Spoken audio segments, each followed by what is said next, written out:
Hello students, this is Komal, your SST educator. Welcome back to your favorite channel Magnet Brains.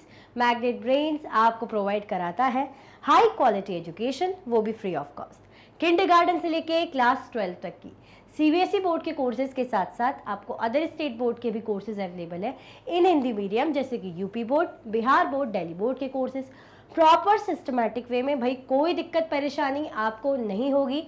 Daily practice sets के questions भी मिलेंगे, practice भी करते जाइएगा। E books और e notes के link आपको डिस्क्रिप्शन बॉक्स में अवेलेबल है।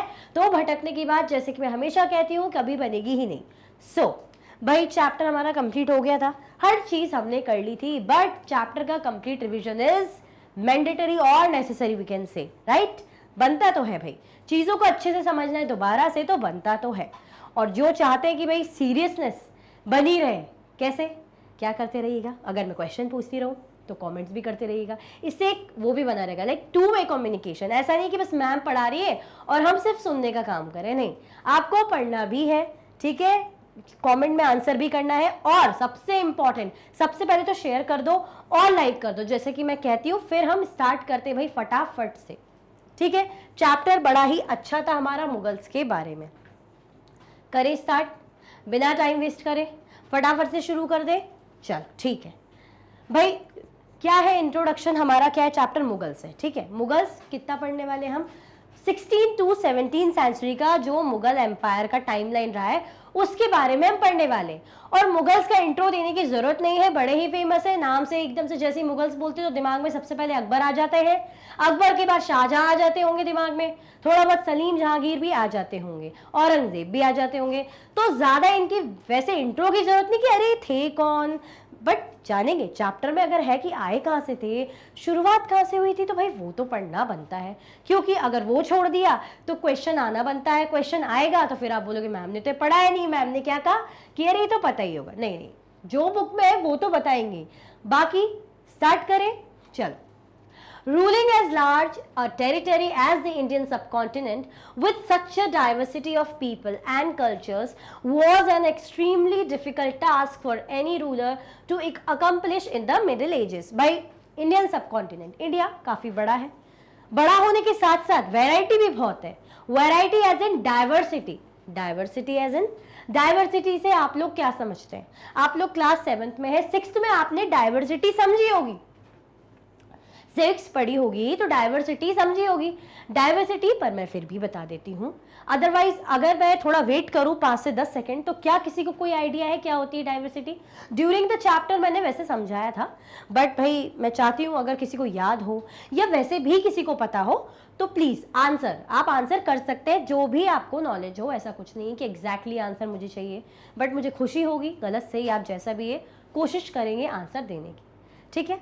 चलो, जिसने आंसर कर दिया होगा तो कर दिया होगा, अदरवाइज मैं एक्सप्लेन कर देती हूँ। डाइवर्सिटी मतलब आप देखते हैं आपकी क्लास में वैरायटी ऑफ स्टूडेंट्स हैं। वैरायटी एज इन, वैरायटी ऐसा नहीं है कि कोई लंबा है, कोई पतला है, कोई काला है, कोई गोरा है, नहीं।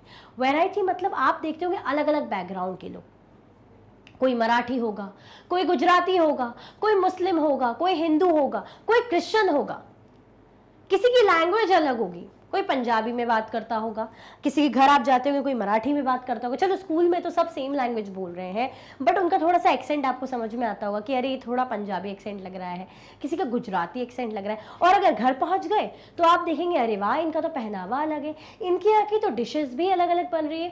दैट मीन्स व्हाट, इसी को डाइवर्सिटी कहते हैं, मतलब विविधता। जो हम देखते हैं ना, अलग अलग कल्चर के लोग, अलग अलग कास्ट, अलग अलग जाति पाति के लोग जो इंडिया में रहते हैं, इसी को डाइवर्सिटी कहते हैं, ठीक है। इंडिया क्या है? इंडिया एक बहुत ही डाइवर्स कंट्री है। तो यही वो बात है, मैं इतना आपको एक्सप्लेन इसलिए कर रही हूं कि अगर यहाँ पे जो टर्म आया है ना,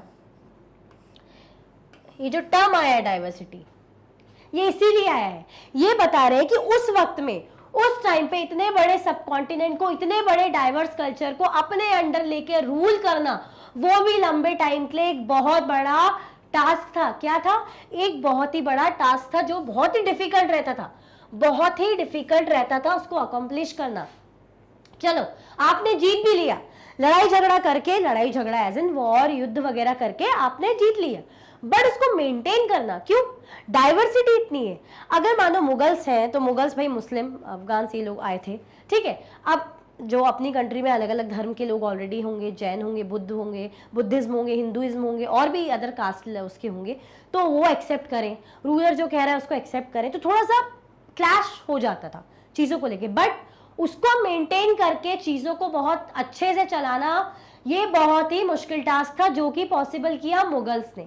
ठीक है, तो यही मैं इंट्रो दे रही थी कि इसलिए मैंने डाइवर्सिटी समझाया कि आप खुद समझिए, अगर आपकी क्लास में जितने भी स्टूडेंट है 30-40 अगर अलग अलग कास्ट या जो भी कैटेगरी के हैं, उनको आपकी मैम बोलेगी कि सबको खुश रखो, खुश रखो एज इन मतलब सब ऐसे रहे कि हमारा लीडर हमारी बात मान रहा है, सब मतलब आपको समझे और आप सबको समझो, तो बहुत ही डिफिकल्ट टास्क हो जाएगा उन्हें इतने दिनों तक मेंटेन करना। चलो आपने एक दिन तो मेंटेन कर लिया, 2 दिन उन्होंने भी बर्दाश्त कर लिया, 3 दिन भी कर लिया, लगभग आपको बोलो कि 1 साल तक आपको सबको मेंटेन करके रखना है, तो कहीं ना कहीं कॉन्फ्लिक्ट्स होंगे।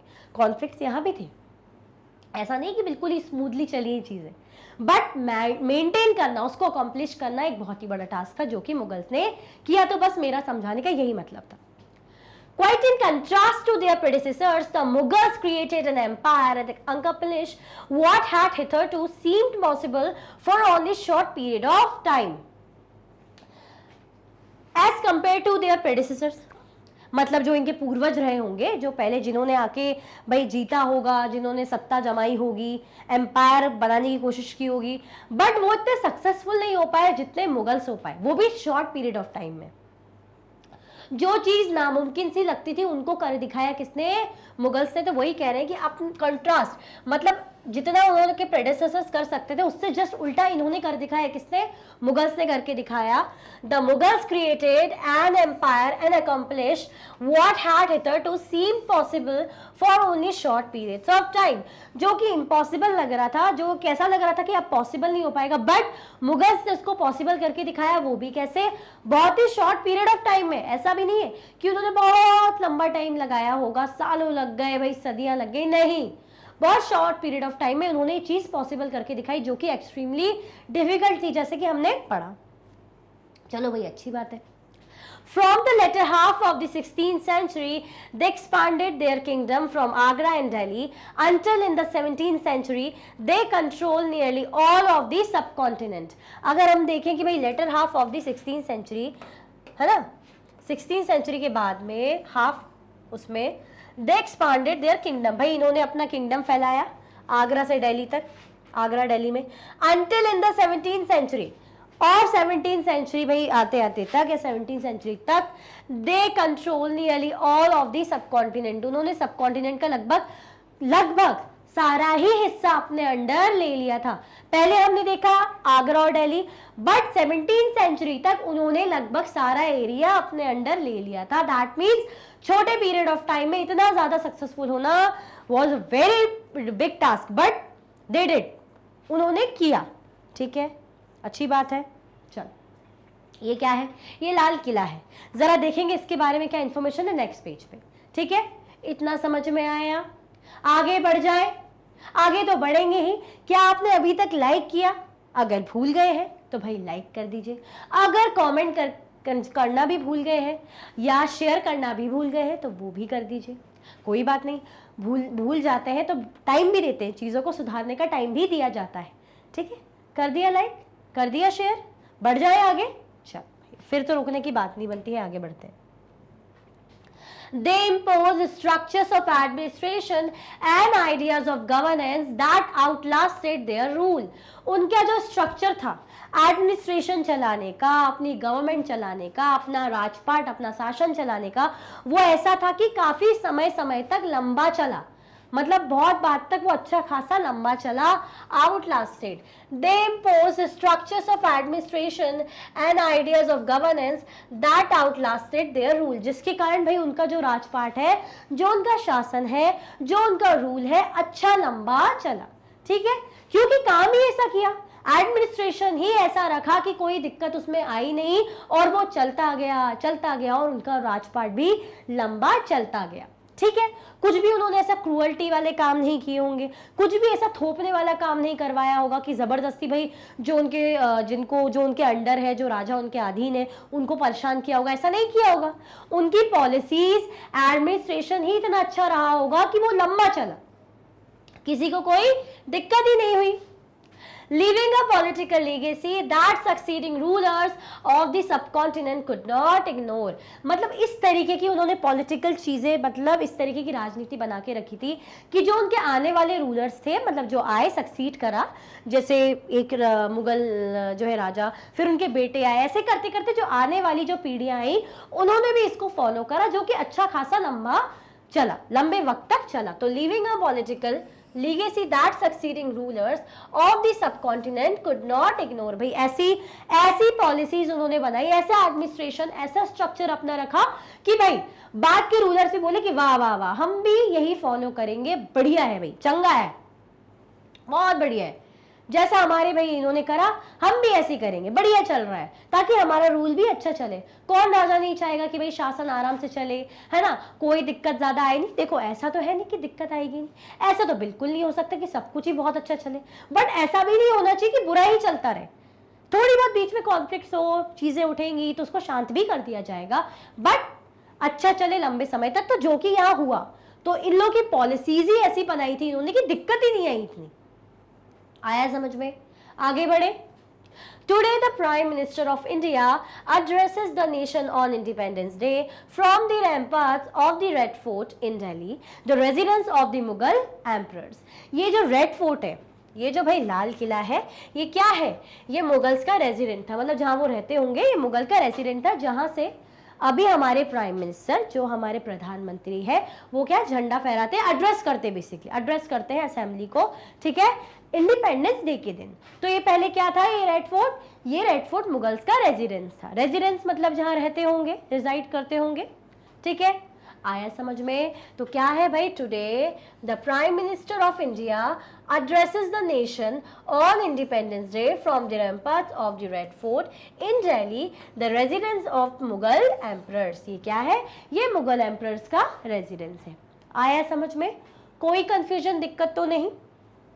आगे बढ़े भाई। हमने क्या देखा, अगर इसको पूरा कंक्लूजन बेस समझे, हमने ये देखा कि उस वक्त में, उस जमाने में इंडिया जैसे डाइवर्स कंट्री को अपने अंडर लाना, ज्यादा से ज्यादा एरिया को अपने अंडर रखना, वो भी लंबे समय तक के लिए, बहुत ही डिफिकल्ट टास्क था, जो कि मुगल्स के प्रेडिसेसर्स, मतलब जो पहले के लोग थे, वो भी नहीं कर पा रहे थे, बट दे डिड, इन्होंने किया। और जो इनके आने वाले जो रूलर आए, जो बाद के लोग आए, उन्होंने भी सेम पॉलिसीज को फॉलो किया। आया समझ में? आगे बढ़े। ये हम इनकी पावर, इनकी एडमिनिस्ट्रेशन के बारे में देख रहे थे कि भाई देखो, चीजों को अच्छे से चलाओगे, अच्छे बन के रहोगे तो लंबे समय तक चलेगा, ठीक है, लड़ते झगड़ते रहोगे तो ज्यादा लंबे समय तक चलने नहीं वाला। आया समझ में?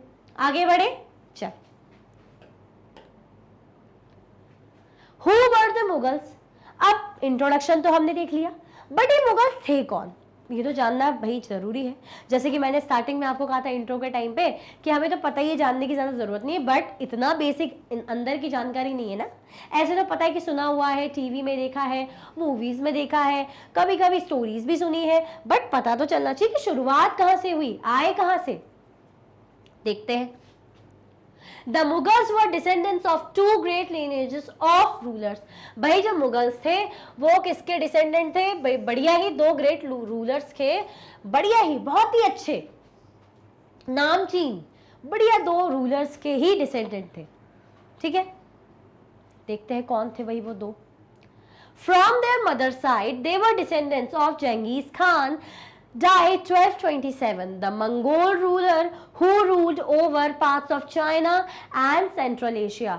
चंगेज खान या जेंगिस खान के नाम को ज्यादा एक्सप्लेन करने की आई डोंट थिंक कि मुझे जरूरत है, क्योंकि ज्यादा कुछ नहीं भी पता हो, बट आपने सुना होगा ये नाम।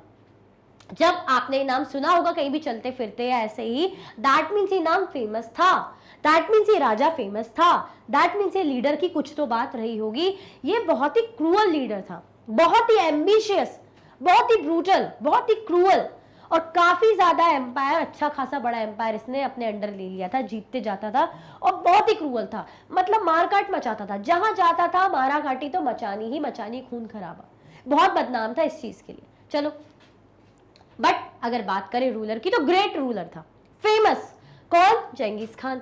तो मदर की साइड से, अब आप देखिए भाई, मम्मी की साइड से, मम्मी की साइड से कहां से थे? From their mother side they were descendant of Genghis Khan, जिसकी डेथ हुई थी 1227 में। द मंगोल रूलर, कौन थे भाई जंगीज खान? मंगोल रूलर थे। Who ruled over part of China and central Asia, जो कहाँ के मतलब मंगोल के रूलर थे और कहाँ का इनका राजपाट रहा? चाइना और सेंट्रल एशिया, मध्य एशिया में। ठीक है, चलो भाई इनका देख लिया। अब जरा दूसरे रूलर के बारे में भी जाने। From their father side they were the successors of Timur, died 1404, the ruler of Iran, Iraq and modern day Turkey. अरे भाई देखो, पहले तो चंगेज खान मम्मी के साइड से, अब पापा के साइड से भी बड़े ही बढ़िया रूलर तिमूर। तो आप सोचिए रगों में किस किस बड़े मतलब जो रूलर का खून दौड़ रहा होगा इनमें। तो पहले चंगेज खान का हमने देखा, दूसरा कौन? तिमूर का। तो फ्रॉम देयर फादर साइड, अपने पिताजी की साइड से कहां से थे? From their father's side, they were the successor of Timur, died 1404, the ruler of, जो कहाँ का रूलर था? ईरान, इराक और मॉडर्न डे टर्की का। ठीक है, तो ये भी बहुत बढ़िया, बहुत बड़े फेमस रूलर थे। चंगेज खान मम्मी के साइड से थे, मतलब मम्मी इनकी चंगेज खान की साइड से थी, तो मम्मी का खून भी है भाई। वो पापा तैमूर के साइड से है और पापा का खून भी इनके रगों में दौड़ रहा है। तो ये दोनों कैसे थे? बढ़िया ही ग्रेट रूलर्स। आया समझ में? तो अब आप सोचिए भाई, जब जड़ें ही इतने ग्रेट रूलर्स की हो तो कुछ तो दिमाग होगा, कुछ तो इतने मतलब लेके पैदा हुए होंगे मुगल्स, इनबिल्ट कुछ तो क्वालिटीज होगी भाई। जब पूर्वजों से मिली, हम बोलते ना कि अरे इनकी तो दादा परदादा साइंटिस्ट रहे, इंजीनियर रहे, इंटेलिजेंट लोग रहे, तो तभी तो ये लोग भी ऐसे, क्योंकि इनको भाई खानदानी इनका सब इंटेलिजेंट है। तो एक होता है, जेनेटिक चीजें पास होती हैं। तो ऐसे ही एडमिनिस्ट्रेशन स्किल हो गई, ब्रेवरी हो गई, स्किल्स हो गई, टैक्टिक्स हो गई, ये सब इनके अंदर भी आई होगी। क्योंकि ऐसा भी नहीं कि एक साइड से, मम्मी भी चाहे मम्मी भी बढ़िया साइड से थी, पापा भी बड़े पावरफुल साइड से थे, और ये तो बेटे थे, तो इनमें सारा सब कुछ कॉम्बिनेशन था, मतलब जो इनकी पीढ़ी आती गई। ठीक है, आया समझ में? अब समझ में आया कि भाई कौन थे मुगल्स, क्या थे इनके दो बहुत ही ग्रेट रूलर की तरफ से थे, वो तो देख ही लिया हमने, चंगेज खान और तैमूर।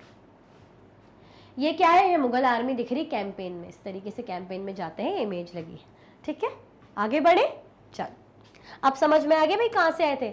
ऐसा लगता है ना कि काश हम भी किसी रूलर के उससे होते तो हम भी कितने पावरफुल रही होते, लगता है कभी कभी, कोई बात। बट अब वो जमाना गया राजपाट वाला, डेमोक्रेसी है भाई। However, the Mughals did not like to be called Mughal और मंगोल, बट जो मुगल्स थे उनको मंगोल कहलाना कतई पसंद नहीं था। हमें नहीं कहलाना मंगोल, हमें मत बोलो कि हम चंगेज खान की साइड से, हजम ना हो पाएगा भाई, हमें गुस्सा आ जाएगी हमें। क्यों? जब चंगेज खान इतना फेमस रूलर था, एक नाम था उसका, तो जो मुगल्स थे क्यों मंगोल्स कहलाना पसंद नहीं करते थे कि नहीं हमें नहीं बोलना, हमें मत बोला करो कि हम मम्मी के साइड से, नहीं नहीं, हमें नहीं बोलना, हमें नहीं पसंद। ऐसा ऐसा क्यों था? This was because Genghis Khan's memory was associated with the massacre of innumerable people. जैसे कि मैंने बताया, ऐसा इसलिए क्योंकि बहुत बदनाम था चंगेज खान। ठीक है, एम्बिशियस राजा था, अच्छा खासा राजपाट बनाया था उसने, मेहनत करके ही बनाया था, बट वो जिस तरीके से मैसेकर मतलब खून खराबा फैलाता था कि जहां जाएगा अपोनेंट को हराएगा, बट उसको माफ नहीं करेगा, उसको भी मारेगा, उसके वहां के बच्चे बूढ़े सबको खत्म कर देगा। तो ऐसा खून खराबा किस बात का? तो ये थोड़ा सा मतलब बहुत ही ज्यादा क्रूअल्टी लगती है, इसीलिए ये जो मैसेकर, ये जितना लोगों की मौतें हुई है, ये सब पसंद नहीं था, इसलिए खुद को एसोसिएट कराना इनको मंगोल से पसंद नहीं करते थे। क्यों? क्योंकि भाई ये रीजन था इनका कि इतने लोगों की डेथ हुई थी, इसके कारण इन्होंने मारा था, किल किया था। ठीक है, आया समझ में? आगे बढ़े कि मंगोल कहलाना खुद को पसंद नहीं करते थे मुगल्स। क्यों? This was because Genghis Khan memory was associated with the massacre of innumerable people. जैसे हम जंगीज खान का नाम लेते तो दिमाग में ये तो आता है कि बहुत ही एम्बिशियस राजा था, बट एकदम से दिमाग में इमेज भी ऐसी आती है कि खून खराबा, लोग मरे हुए हैं, लाशें ही लाशें बिछी, इस टाइप से। आया समझ में? ना, it was also linked with Uzbeks, their Mongol competitors. और ये किससे रिलेट करता है? साथ में उज़्बेक्स से भी जोड़ता है इन्हें, जो कौन है? मंगोल की कॉम्पिटिटर्स है। तो इसलिए भी इन्हें पसंद नहीं, इसीलिए भी इन्हें कुछ इन रीजनों के कारण खुद को मंगोल्स कहलाना पसंद नहीं, क्योंकि मंगोल्स के कौन? वो उज़्बेक्स या कॉम्पिटिटर्स हैं। आया समझ में? आगे बढ़े। ये तो वही आर्मी वाली इमेज। ठीक है, चल। On the other hand, the Mughals were proud of their Timurid ancestry not least of all because their great ancestors had captured Delhi in 1398. But हाँ, मम्मा के साइड से मंगोल्स कहलाना तो पसंद नहीं था बिल्कुल भी, बट तिमुरिद कि भाई ये हमारे पूर्वज रहे, ये बहुत पसंद करते थे। तिमुरिद के साइड से कहलाना बड़ा पसंद, बहुत प्राउड फील करते थे कि हाँ हम तिमुरिद के साइड से, ये हमें बोलो। बट कोई मंगोलियन ना बोल देना कि हम इस साइड से, ना वो बर्दाश्त नहीं होगा। बोलना है तो इस साइड से बोलो, उस साइड से तो कतई हम सुनेंगे भी नहीं। On the other hand, the Mughals were proud of their Timurid ancestry, not least of all because their great ancestors had captured Delhi in 1398. क्यों? क्योंकि जो इनके पूर्वज थे, एंसेस्टर्स थे, उन्होंने दिल्ली को 1398 में कैप्चर करा था। तो एक प्राउड की बात ये लोग मानते हैं, ठीक है, कि पहले भी दिल्ली को जीत चुके, ये हमारे एंसेस्टर्स रहे, तो बहुत अच्छा इन्होंने काम करा। They celebrated their genealogy pictorially, each ruler getting a picture made of Timur and himself. अच्छा, अब ये कैसे एंजॉय करते हैं अपनी चीजें? जैसे जो शासक रहेगा, जो मुगल शासक रहेगा ना, वो लोग क्या करते थे, हर शासक, जैसे ये शासक है, मैं फॉर एग्जांपल मैं शासक हूं, तो मेरी एक इमेज पेंटिंग में उस वक्त जैसी भी पिक्चर बनती होगी तो मेरे साथ तिमुर की एक इमेज रहेगी। फिर जो मेरा बेटा होगा तो वो भी अपनी एक पिक्चर तिमुर के साथ बनवाएगा। फिर उसका बेटा जो भी शासक करेगा, जो भी शासन करेगा, वो भी अपनी पिक्चर तिमुर के साथ बनाएगा। तो सबकी एक पिक्चर तिमुर के साथ बनी हुई रहती थी। क्यों? प्राउड मानते थे, इसलिए अपनी एक पिक्चर तिमुर के साथ बना के रखते थे। तो they celebrated their genealogy pictorially, each ruler getting a picture made of Timur and himself. आया समझ में? कोई कंफ्यूजन, दिक्कत तो नहीं। हमने देखा कि भाई मुगल्स कौन थे? मुगल्स दो ग्रेट रूलर्स के क्या थे भाई? डिसेंडेंट थे। एक मंगोल, दूसरी तरफ से तिमुरिद। मंगोल कहलाना पसंद नहीं करते थे, जो कि मम्मी की साइड से बिल्कुल पसंद नहीं करते थे, क्योंकि खून खराबा करते थे मंगोल इसलिए। बट खुद को तिमुर के साइड से कहलाना बहुत पसंद करते थे। क्यों? क्योंकि तिमुर ने दिल्ली को कैप्चर करा था, और ये जो हर रूलर आते थे, शासक आते थे मुगल के, वो अपनी इमेज एक तिमुर के साथ जरूर बनाते थे। आया समझ में? कोई कंफ्यूजन, दिक्कत तो नहीं यहाँ तक? ठीक है ना? All clear? अच्छा ये बताओ, लाइक करा कि नहीं करा अभी तक? फिर आगे बढ़ते। लाइक करा कि नहीं करा? फिर आगे बढ़ेंगे। चल,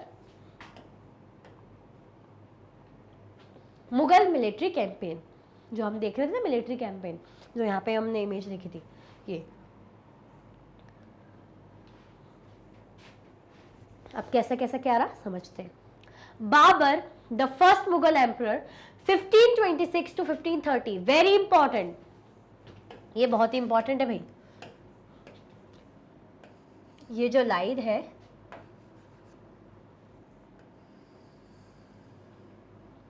ये लाइन बड़ी ही इंपॉर्टेंट है। पहले मुगल एम्परर कौन थे? बाबर थे। कौन थे पहले मुगल एम्परर? बाबर थे। देख लो, फिर से रिपीट कर रही हूँ, चाहे तो मेरे साथ कमेंट में लिखो, who was the first Mughal emperor? Babur was the first Mughal emperor 1526 to 1530। आया समझ में? Babur the first Mughal emperor 1526 to 1530 succeeded to the throne of Fergana in 1494 when he was 12 year old। भाई सबसे पहले इनको गद्दी में कब बिठाया गया फेरगाना की? जब ये महज 12 साल के थे। कितने साल के थे? ये सिर्फ 12 साल के थे। succeeded to the throne of Fergana in 1494 when he was only 12 years old, जब सिर्फ 12 साल के थे। He was forced to leave his ancestral throne due to the invasion of another Mongol group, the Uzbeks। But भाई मजबूरी में, जबरदस्ती में कह लीजिए, मजबूरी में इन्हें क्या करना पड़ा? अपना जो एंसेस्ट्रल थ्रोन है, जो भाई इनकी जो गद्दी चली आई है, जो इन्हीं की है, जैसे बाप दादाओं की कहते हैं ना, कि जो इन्हीं की थी बेसिकली, कि अगर पिताजी नहीं रहे तो अब इनकी गद्दी, तो इन्हें छोड़ना पड़ा।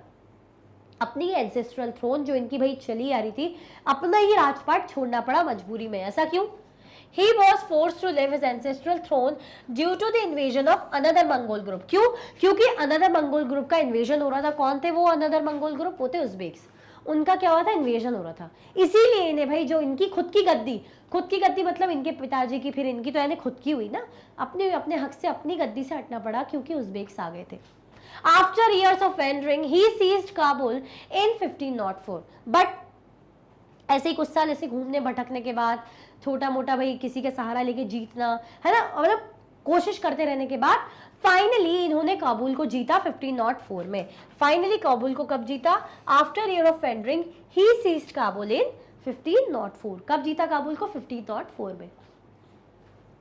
In 1526, he defeated the Sultan of Delhi, Ibrahim Lodi, and at Panipat and captured Delhi and Agra. But finally, इन्होंने दिल्ली और आगरा कब कैप्चर करा? जब 1526 में इन्होंने इब्राहिम लोदी, जो उस टाइम दिल्ली के सुल्तान हो गए, उनको पानीपत के बैटल में हराया। पहले किसको जीता? काबुल को जीता। उसके बाद दिल्ली आगरा को कैसे जीता? जब इब्राहिम लोदी को, जो उस वक्त दिल्ली के सुल्तान थे, 1526 में बाबर ने हरा दिया था। तो it's also an important statement, ये भी इंपॉर्टेंट है। क्या है भाई? In 1526 he defeated the Sultan of Delhi। कौन से सुल्तान को हराया था बाबर ने? ये भी याद रखना, इब्राहिम लोदी को। किसको हराया था? इब्राहिम लोदी को। ठीक है, सिर्फ ये याद रखना जरूरी नहीं कि बाबर ने हराया था, बट पता तो चलना चाहिए कि हराया किसको था। तो इब्राहिम लोदी को हराया था पानीपत के युद्ध में। ठीक है, हराने के बाद क्या किया? हराने के बाद दिल्ली और आगरा को कैप्चर कर लिया था। आया समझ में? कोई कंफ्यूजन, दिक्कत तो नहीं? तो हमने क्या देखा? जो पहले मुगल थे, कौन थे? बाबर थे। ठीक है, पहले उनको फेरगाना की गद्दी में बिठाया गया था महज 12 साल की उम्र में, बट उन्हें वो गद्दी छोड़नी पड़ी। क्यों? क्योंकि उज़्बेक्स आ गए। ऐसे ही घूमते रहने के बाद, कोशिश करते रहने के बाद फाइनली उन्होंने काबुल को अपने अंडर लिया 1504 में, और ऐसे ही थोड़े पावर और आ गई होगी करते करते। 1526 में इब्राहिम लोदी, जो दिल्ली के सुल्तान थे, उनको हरा के दिल्ली और आगरा को अपने अंडर कैप्चर करा बैटल ऑफ पानीपत में। ठीक है, आया समझ में? कोई कंफ्यूजन, दिक्कत तो नहीं? चल ये देखते हैं ये क्या है। Cannons were an important addition in 16th century warfare. Babur used them effectively in the first battle of Panipat. ये क्या दिख रहा है आपको? ये है, ये कैनन है। कैनन मतलब तोप जैसे। क्या ये कैनन है? दिख रहे हैं आपको? ऐसे तोप बोलते, तोप के गोले वैसे गोल गोल सा रहता है, फिर ऐसे गोला सा लाते, बड़ी बॉल जैसा, और फिर ऐसे आग लगाते, एकदम से जाती है, फटती है, तो क्या बोलेंगे उसे? तोप। तो यही बोल रहे हैं कि कैनन का पहली बार यूज इन्होंने बैटल ऑफ पानीपत में किया था। किसने किया था? बाबर ने किया था। ठीक है, तो cannon were an important addition, एक इम्पॉर्टेंट एडिशन था जब 16th सेंचुरी के वॉरफेयर में, युद्ध वगैरह में कैनन का बहुत ही अच्छा खासा यूज़ होता था। बहुत ही इंपॉर्टेंट और अच्छा एडिशन था। और बाबर ने इसका यूज़ कब किया था? इफेक्टिवली इसने यूज़ किया था पहली बार, मतलब in the first battle of Panipat. First battle of Panipat ने बाबर ने ये यूज़ किया था। किसका? कैनन का यूज़ किया था, जो कि एक इम्पॉर्टेंट एडिशन था उस वक्त, मतलब काफ़ी अच्छा चलता था। ठीक है, आया समझ में? कोई कंफ्यूजन, दिक्कत तो नहीं? हमने देख लिया भैया कहाँ से शुरुआत हुई? बाबर से शुरुआत हुई। बाबर ने फाइनली इब्राहिम लोदी को, जो दिल्ली के सुल्तान थे, हरा के आगरा और दिल्ली को अपने अंडर लिया। ठीक है, आगे बढ़े। चल, The Mughals did not believe in the rule of primogeniture, where the eldest son inherited his father's estate. Mughals जो थे ना, वो प्राइमोजेनिचर में बिलीव नहीं करते थे। मैम अब ये प्राइमोजेनिचर क्या है? ये एक एंसेस्ट्री है, कैसे गद्दी में बिठाया जाता है, किस पे मतलब सत्ता बांटी जाएगी या एक भाई को दी जाएगी। तो प्राइमोजेनिचर का मतलब होता है where the eldest son inherited his father estate, मतलब जहाँ पे बड़े बेटे को पूरी सत्ता दे दी जाती है, मतलब फादर की। ठीक है, आया समझ में? Instead, they followed the Mughal and Timurid custom of co-parcenary. Instead of this, उनको प्राइमोजेनिचर बिल्कुल पसंद नहीं था। इसके बदले उन्होंने क्या करा? इसके बदले instead they follow the Mughal and Timurid custom. उन्होंने मुगल और तिमुरिद कस्टम को फॉलो करा। कौन सा? co-parcenary inheritance। कौन सा inheritance भाई? co-parcenary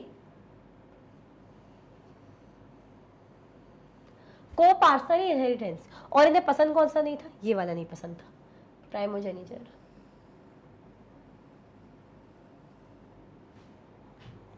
अब प्राइमोजेनिचर और को-पार्सनरी में डिफरेंस जरा मैं बता दूं, क्योंकि ये भी इंपॉर्टेंट है, पता होना चाहिए। ये भी इंपॉर्टेंट है, पता होना चाहिए कि मुगल्स क्या पसंद करते थे और क्या नहीं करते थे। देखो, प्राइमोजेनिचर मुगल्स को पसंद नहीं था, इस तरीके का बंटवारा उन्हें पसंद नहीं था जिसमें सिर्फ बड़े भाई को, मतलब पिताजी की सत्ता वगैरह, जब पिताजी की डेथ हो जाए, है ना, और सब कुछ बड़े भाई को मिल जाए, जो कि होता था पहले टाइम में कि बड़े भाई को राजपाट मिल गया, जो बड़ा बेटा है, बड़ा पुत्र है राजा का, उसको राजपाट मिल गया और बाकी बेटे को कुछ नहीं मिला। तो इसको इसमें बिलीव नहीं करते थे। ये जो है मुगल्स को पसंद नहीं था। वो क्या बिलीव करते थे, किस में बिलीव करते थे, वो को-पार्सनरी में बिलीव करते थे। दैट मीन्स सबको बराबर बराबर का अधिकार दे दो चुपचाप से। क्या को-पार्सनरी इनहेरिटेंस और डिवीजन ऑफ इनहेरिटेंस, इस तरीके का डिवीजन अमंगस्ट ऑल द सन, जिसमें सारे बेटों को बराबर बराबर का हिस्सा मिल जाए। जिसमें क्या मिल जाए, सारे बेटों को बराबर का हिस्सा मिल जाए। ये वाला चक्कर नहीं चाहिए, ये जो है ना ये वाला नहीं चाहिए चक्कर, भाई ये वाला ये पसंद है किसी बड़े बेटे को, नहीं ये नहीं चलेगा। हमें चाहिए को-पार्सनरी, दैट मीन्स सबको बराबर का हिस्सा, सारे बेटों को। इसमें बिलीव करते थे और यही तिमुरिद भी कस्टम अपनाते थे, तो उसी को फॉलो करते थे ये लोग। Which do you think is a fairer division of inheritance, primogeniture और को-पार्सनरी? भाई आपके अगर आपसे पूछती हूँ मैं, या यहाँ भी पूछा गया है कि आपको कौन सा पसंद है, प्राइमोजेनिचर सही है या को-पार्सनरी सही है? मेरे अकॉर्डिंग तो मैं मतलब ऐसे ही बता रही हूँ, मैं तो कोई कौन सी सत्ता में रही हूँ या मैं कोई रानी महारानी, बट ऐसा लगता है सब में बराबर बांट दो। बड़े बेटे को मिलेगा तो बाकी भी तो बच्चे हैं भाई, उनको थोड़ा लगेगा। बट पहले टाइम पे चल जाता था, क्यों? क्योंकि पता था कि भाई बड़ा बेटा है वही सत्ता में रहेगा। बट ये कि बराबर बांट दिया जाए तो लड़ाई झगड़े का टेंशन नहीं ना, बाद में छोटे बेटे बड़े बेटे के अगेंस्ट जाए, प्लॉटिंग करें, है ना, चलता भी था। ठीक है, चल ये क्या दिखा रहे हैं, ये मिलिट्री कैंपेन है अकबर और औरंगजेब का। ये मिलिट्री कैंपेन है अकबर और औरंगजेब का। देखो इस तरीके से यहाँ पे दिख रहा है, जिस मैप में बनाया गया, देखो इस ये पूरा। ठीक है, आया समझ में? आगे बढ़े, क्या देखा हमने तो पहले देखा मुगल्स की शुरुआत, बाबर पहले मुगल थे। ठीक है भाई, उन्होंने दिल्ली आगरा जीत लिया। ये लोग गद्दी पे राज कैसे करते थे, मतलब अगर इनका इनहेरिटेंस कैसे चलता था, प्राइमोजेनिचर पसंद नहीं करते थे कि बड़े बेटे को राजपाट दे दो, सब में बराबर बराबर बांटो, ये पसंद करते थे। को-पार्सनरी जिसे क्या बोलते, जिसे बोलते को-पार्सनरी, ये याद रखना इंपॉर्टेंट टर्म है। ठीक है, आगे बढ़े, चल। Mughal relations with other ruler. अब ठीक है, मुगल जम गए, मुगल आ गए हैं भाई, कोई दही या आइसक्रीम नहीं, मतलब अब धीरे धीरे सेटल हो गए। अब बाकी राजाओं से इनके रिलेशन कैसे थे जरा देखे तो। क्यों? क्योंकि हमने देखा ना कि बड़े एम्पायर को चलाना, कम टाइम में जीतना, कम टाइम में उनको पॉसिबल करके दिखाना, तो कुछ तो बात होगी। इनका एडमिनिस्ट्रेशन कैसा होगा, या दूसरे रूलर के साथ कैसे बोलते थे, कैसे दोस्ती बना के रखते, दोस्ती यारी, जितनी अच्छी दोस्ती बना के रखोगे उतना अच्छा आपका काम बनता जाएगा। तो ऐसा कैसा क्या करते थे देखते हैं, क्योंकि भाई अदर रूलर्स भी होंगे, भले ही वो मुगल के अंडर हो या धीरे धीरे मुगल्स उनको अपने अंडर लेना चाह रहे हो, बट हुए तो अदर रूलर, तो उनसे कैसे रिलेशन थे देखते हैं। The Mughal rulers campaigned constantly against rulers who refused to accept their authority। भाई जो मुगल्स थे कंटिन्यूसली उनका कैंपेन चलता था। क्या चलता था? कैंपेन किसके लिए? ऐसे रूलर्स के लिए जो इनके अगेंस्ट थे। मतलब अगर लग रहा है, जैसे मैं हूँ, मुझे लग रहा है कि अरे यार ये मान नहीं रहा है, ये राजा मान नहीं रहा है, ऐसा नहीं कि छोड़ देंगे कि अरे छोड़ो, रहने दो, छोड़ो, मेरी ईगो हट हो गई, ये मान नहीं रहा है, अब मैं दोबारा नहीं जाऊँगा। नहीं, कैंपेन कॉन्स्टेंटली चलता रहता था कि बस सबको अपने अंडर लेना है, जैसे भी करके अपने अंडर लेना है, तो कॉन्स्टेंटली उसके लिए लगे रहते थे, काम करते रहते थे। But as the Mughals became powerful, many other rulers also join them voluntarily. But शुरू में तो ये लोग लगे रहे, धीरे धीरे जब भी सक्सेसफुल हुए, देखा गया, बाकी रूलर्स ने ये चीज़ नोटिस करी होगी, देखा कि अरे यार ये तो बढ़िया सत्ता में आ रहे हैं और ये तो मतलब पावरफुल हो रहे हैं, तो क्यों ना इन्हें ज्वाइन करा जाए। क्योंकि अब समझ में आ रहा होगा ना धीरे धीरे कि इतने पावरफुल बन चुके हैं कि हम इनके अगेंस्ट तो खड़े नहीं हो पाएंगे, हम इनके अगेंस्ट बगावत तो हम अफोर्ड नहीं कर सकते बेसिकली। ना हमारे पास इतना अच्छा कुछ एडमिनिस्ट्रेशन है, ना आर्मी है, ना फंड है, जो भी है पावर है या इतनी अच्छी स्किल्स है, हम नहीं मैनेज कर पाएंगे। तो हम इनको, अगर ऐसा लग रहा है ये चाह रहे हैं कि हम इनके साथ जुड़ जाए, तो हम चुपचाप से इनके साथ जुड़ जाते हैं। तो जैसे ही भाई मुगल्स पावरफुल बने, as the Mughals become powerful, many other rulers also join them voluntarily। होता है ना, जैसे क्लास में हमें लगता है कि अरे ये तो नया है और ये इतरा रहा है, तो चलो हटो, हम तो नहीं इसका साथ देंगे। बट धीरे धीरे जब लगे कि अरे यार ये तो अच्छा भी है, हेल्पफुल भी, और इसमें तो टैलेंटेड भी है, इंटेलिजेंट भी है, तो क्यों ना हम इसके साथ जुड़ जाए, हमारा भी फायदा होगा। तो ऐसे ही भाई धीरे धीरे सब जुड़ने लगे जैसे मुगल पावरफुल हो गए। The Rajput are a good example of this. और इसका सबसे अच्छा एग्जाम्पल था राजपूत। कौन थे इसके सबसे अच्छा एग्जाम्पल? सबसे बड़ी एग्जाम्पल थे इसके भाई राजपूत। कैसे देखते हैं। Many of them married their daughters into Mughal families and received high positions but many resisted as well. अभी राजपूत क्या करते थे, ये सोचते थे बढ़िया है, मुगल्स तो पावरफुल है, जीत तो हम इनके अगेंस्ट पाएंगे नहीं, कि अब हमारी सत्ता बन जाए, सत्ता तो इन्हीं की रहनी है, पावर तो इन्हीं की रहनी है, तो इनके अधीन हम आ जाते और अच्छी अच्छी पोजीशन हम मिला लेते, मतलब ले लेते। कैसे? हम अपनी बहन बेटियों की शादी मुगल्स खानदान में करा देंगे, बढ़िया रिश्तेदारी बन जाएगी, हम भी सेफ, और हमें अच्छी अच्छी पोजीशन भी दे देंगे कि देखो हम तो रिश्तेदार हैं, तो हमारे रिश्तेदारों को भाई अच्छी अच्छी पोजीशन दे दो। तो क्या करते थे भाई, ये बहुत से जो मुगल्स जो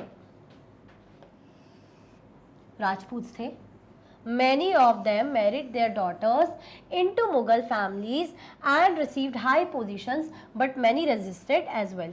ये अपनी बेटियों की शादी क्या कराते थे भाई, मुगल खानदान में करा देते थे और खुद हाई पोजीशन ले लेते थे, रिसीव कर लेते कि भाई बेटी के नाम पे वो लोग सोचते हैं कि भाई ये तो हमारे ससुर जी हैं या हमारे साले साहब हैं, जो भी कि मेरे रिलेटिव हैं, तो अच्छी अच्छी पोजीशन उन्हें देते थे। बट ऐसा नहीं कि सब ने ये बात मानी, कुछ जो मुगल्स थे उन्होंने, जो राजपूत थे उन्होंने क्या करा, रजिस्ट भी किया। उन्होंने क्या करा, वो रेजिस्ट भी करते रहे, मतलब उनको वो इस चीज़ के बाद में भी अगेंस्ट रहे। जैसे कुछ मुगल्स थे, बहन मतलब बेटियों की शादी कराई और अच्छी अच्छी पोजीशन ले ली और चुपचाप से मुगल्स को ज्वाइन कर लिया कि ठीक है अब तो कुछ हो नहीं सकता, तो हम इनको ज्वाइन कर लेते हैं, हमारा भी फायदा इनका भी फायदा, ठीक है। बट कुछ राजपूत ऐसे थे वो इसके अगेंस्ट थे, वो मानते नहीं थे, है ना, वो नहीं ऐड होना तो नहीं ऐड होना, क्या कर लोगे, जाओ, हमें ना बेटियों की शादी करानी ना हमें ऐड होना है। तो कुछ ऐसे भी थे। आया समझ में, आया समझ में कि नहीं आया। हमने क्या देखा कि बाकी राजाओं के रिलेशन कैसे थे मुगल्स से, तो भाई मुगल्स लगातार कैंपेन करते थे, फिर जब मुगल पावरफुल हुए तो राजाओं ने जुड़ने लग गए। इसका सबसे अच्छा एग्जाम्पल हमने देखा किसका भाई, राजपूत का। कुछ राजपूत जुड़े और कुछ राजपूत फिर भी अगेंस्ट रहे, ठीक है, आगे बढ़े। चल, The Sisodia Rajputs of Mewar refused to accept Mughal authority for a long time। जो सिसोदिया राजपूत थे उन्होंने लंबे समय तक माने ही नहीं, हमें नहीं ऐड होना मुगल से, नहीं हमें नहीं इनके सामने झुकना, हम नहीं झुकेंगे, हम मर जाएंगे, सर कटा लेंगे पर झुकेंगे नहीं। तो लंबे समय तक ये चीज़ें चलती रही। तो जो भाई सिसोदिया राजपूत थे, द सिसोदिया राजपूत ऑफ मेवार के राजपूत थे जो, वो उन्होंने बहुत टाइम लगा दिया मुगल्स की अथॉरिटी को एक्सेप्ट करने में। ऐसा नहीं कि किया नहीं, बट ये लिखा है ना लॉन्ग टाइम, मतलब मुगल्स की अथॉरिटी को एक्सेप्ट करने में उन्होंने बहुत लंबा समय लगा दिया, ना नक्कर करते रहे, नहीं हम नहीं ऐड होंगे, नहीं डरा लो जो करना है। बट मुगल्स जो थे ढीठ तो थे ही, मतलब एम्बिशियस थे, भले प्यार से सही, जैसे भी जीतना है तो जीतना ही है। Once defeated, however, they were honorably treated by the Mughals, given their lands वतन back as assignments, वतन जागीर। अब क्या होता था, जैसे भाई और राजा कैसे होते थे, जो क्रूअल राजा की बात करें, क्रूअल शासक की बात करें, तो उनको लगेगा ना कि अरे तो इसने तो कितना टाइम लगा दिया, इसने बहुत इतराया है, इसने बहुत नाटक किया है, इसने अच्छे से हमारी सत्ता स्वीकार नहीं करी, तो अब इसको हरा दिया ना तो इसकी अब बैंड बजाते, इसको जेल में डाल देंगे, इसको या तो मार देंगे, है ना। बट ऐसा कुछ नहीं करते थे मुगल्स, ऐसा कुछ नहीं करते थे। वो क्या करते थे, जैसे ही कोई हारा, once defeated, however they were honorably treated by the Mughals, मतलब बहुत ही इज्जत से जो मुगल से उनको ट्रीट करते थे, ठीक है, बहुत ही इज्जत से रखते थे। और क्या बोलते थे, भाई आपका जो लैंड है, जहाँ के आप ऑलरेडी राजा हो, आप रखो अपना लैंड अपने पास, ठीक है, आपका लैंड आपको वापस कर दिया जाता है। चाहे तो मुगल्स क्या कर सकते थे कि वैसे ही तो सत्ता में ये तो हमारे अगेंस्ट थे, आप बड़ी मुश्किल से माना है तो बताते हैं इसको, अब बदला लेंगे। बट ऐसा कुछ भी नहीं करते थे किसी के साथ भी।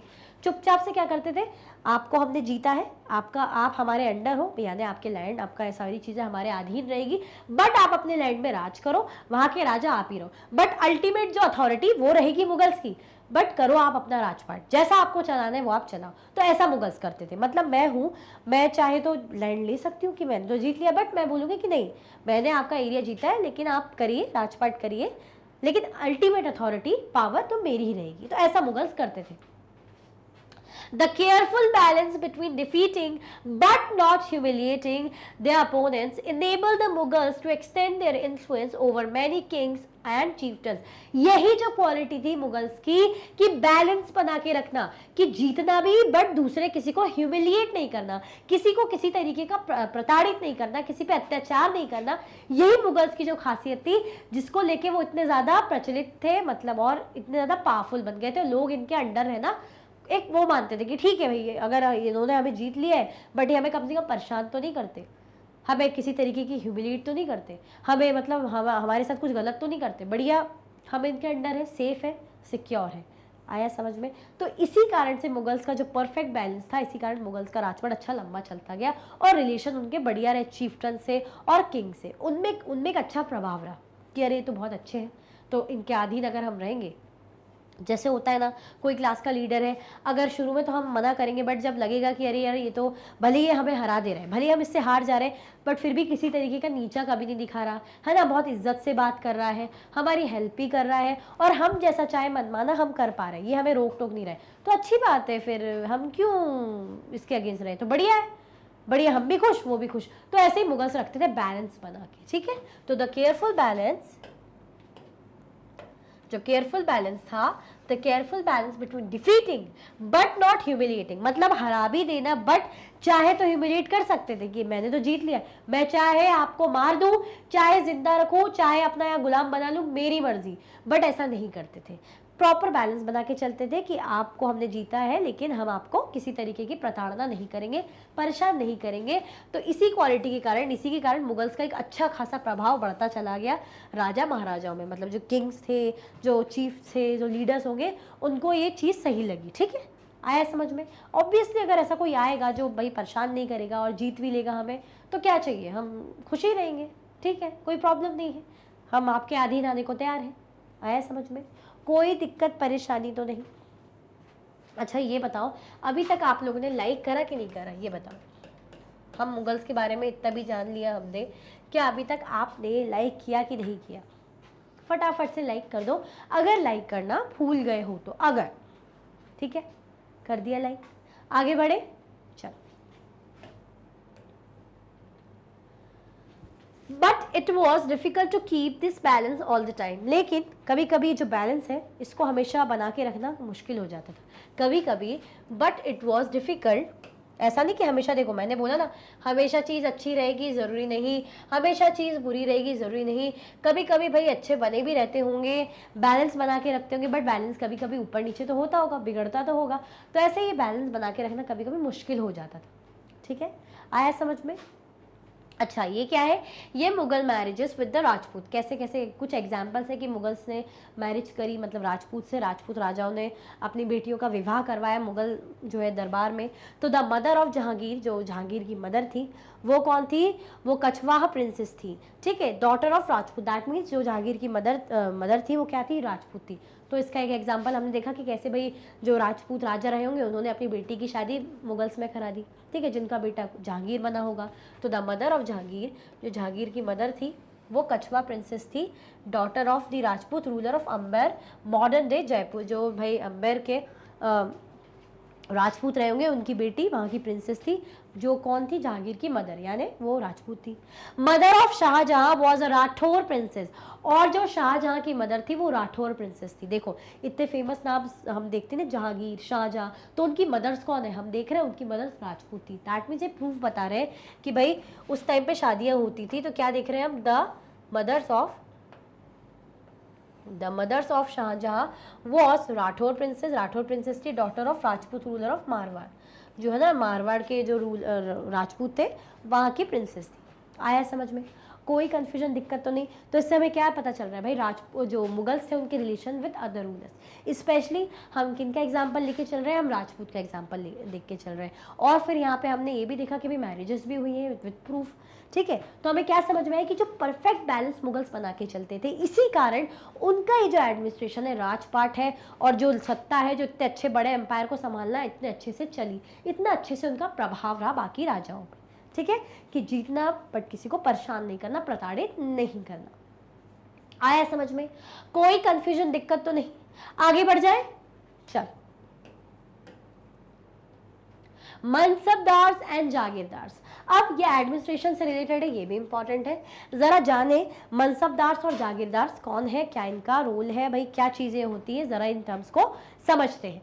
As the empire expanded to encompass different regions, the Mughals recruited diverse bodies of people.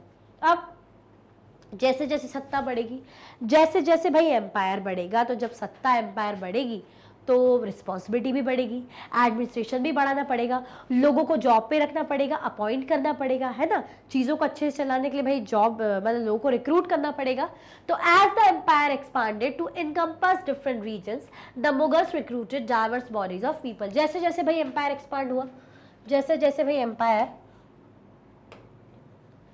as the empire expanded to encompass different regions, the Mughals recruited diverse bodies of people। भाई मुगल्स ने recruit करी diverse bodies of people, है ना, अलग अलग लोगों को, है ना, जगह से लोगों को क्या करा, रिक्रूट करा। डाइवर्स समझ रहे हो, डाइवर्स बॉडीज मतलब अलग अलग धर्मों के, अलग अलग जात पात के लोगों को, ठीक है, आया समझ में। From a small nucleus of Turkish nobles, Turanis, they expanded to include Iranians, Indian Muslims, Afghans, Rajputs, Marathas and other groups। अगर देखें तो इन्होंने काफ़ी वैरायटी ऑफ पीपल को, अलग अलग कास्ट या जात पात के लोगों को इंक्लूड करा। चाहे तो एक ही टाइप के लोगों को इंक्लूड कर सकते थे, बट नहीं, इन्होंने काफ़ी अलग अलग टाइप के लोगों को इंक्लूड करा। जैसे कहाँ से शुरुआत हुई, from a small nucleus of Turkish nobles, Turanis, they expanded to include Iranians। भाई उन्होंने इरानियंस को भी इंक्लूड करा, इंडियन मुस्लिम्स को भी इंक्लूड करा, अफगान्स को भी इंक्लूड करा, राजपूत्स को भी इंक्लूड करा, मराठास को भी इंक्लूड करा, और भी अदर ग्रुप्स को इंक्लूड करा। किस चीज़ में इंक्लूड करा, अपने एडमिनिस्ट्रेशन में, अपने प्रशासन को कैसे क्या चलाना है, तो वहाँ पे अपॉइंट करें मिनिस्टर जो भी रहते हैं ना, जो काम करेंगे, जो देखेंगे, तो उनके लिए अलग अलग वेराइटी के ग्रुप से लोगों को क्या करा, रिक्रूट करा। हमने देखा ना, जैसे मराठा भी है भाई, इंडियन मुस्लिम्स भी है, इरानियंस भी है, अफगान्स भी है, राजपूत्स भी है, तो यानी वैरायटी ऑफ पीपल को इन्होंने रिक्रूट करा। Those who joined Mughal service were enrolled as mansabdar. जो लोग मुगल सर्विस को इनरोल करते थे, जो लोग मुगल क्या सर्विस करते थे, जॉब करते थे, उनको क्या कहा जाता है, उनको कहा जाता था mansabdar. Those who joined Mughal services, जो मुगल सर्विस को ज्वाइन करते थे, उनको क्या कहा जाता है, उनको कहा जाता है भाई मनसबदार। क्या कहा जाता है, मनसबदार उन्हें कहा जाता है। ये क्या दिख रहे हैं, अब मनसबदार ऑन मार्च विद सवार, जो मनसबदार है भाई मार्च कर रहे हैं अपने सवार के साथ, ठीक है, आया समझ में। सवार जो कैवलरी मैन होते हैं, जो कैवलरी मतलब घोड़े पे बैठ के घुड़सवार बोलते हैं ना, तो उनके साथ जा रहे हैं, देखो बैठे हैं ना, आया समझ में।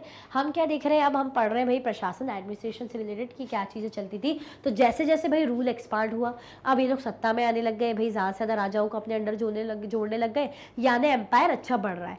अब एम्पायर अच्छा बढ़ रहा है, जितना अच्छा जगह होगी, रिस्पॉन्सिबिलिटी भी बढ़ेगी जगह को मेनटेन करने की। तो ऐसे ही भाई अब रिस्पॉन्सिबिलिटी बढ़ रही है कि मेनटेन कैसे करें, तो ये लोग रिक्रूटमेंट करने लगे। रिक्रूटमेंट भी कैसे करा, अलग अलग लोगों को, मराठा भी हो गए, राजपूत भी हो गए, इंडियन मुस्लिम भी हो गए, ईरानियंस भी हो गए, अफगान्स भी हो गए। आया समझ में, कोई कंफ्यूजन दिक्कत तो नहीं। और जो मुगल सर्विस में एनरोल कराता था उसको हम क्या बोलते थे, उसको हम बोलते थे मनसबदार। क्या बोलते थे, उनको मनसबदार बोला जाता था। इतना आया समझ में, कोई कंफ्यूजन दिक्कत तो नहीं, आगे बढ़े चलो। The term mansabdar refers to an individual who holds a mansab, meaning a position or rank। Mansabdar का मतलब क्या होता है, refers to an individual, भाई एक इंडिविजुअल को रेफर करते हैं। It refers, the term mansabdar refers to an individual, एक ऐसे इंसान जो क्या होल्ड करता है, मनसब, जो क्या होल्ड करता है, मनसब। और इस मनसब का मतलब होता है मीनिंग, अ पोजीशन और रैंक।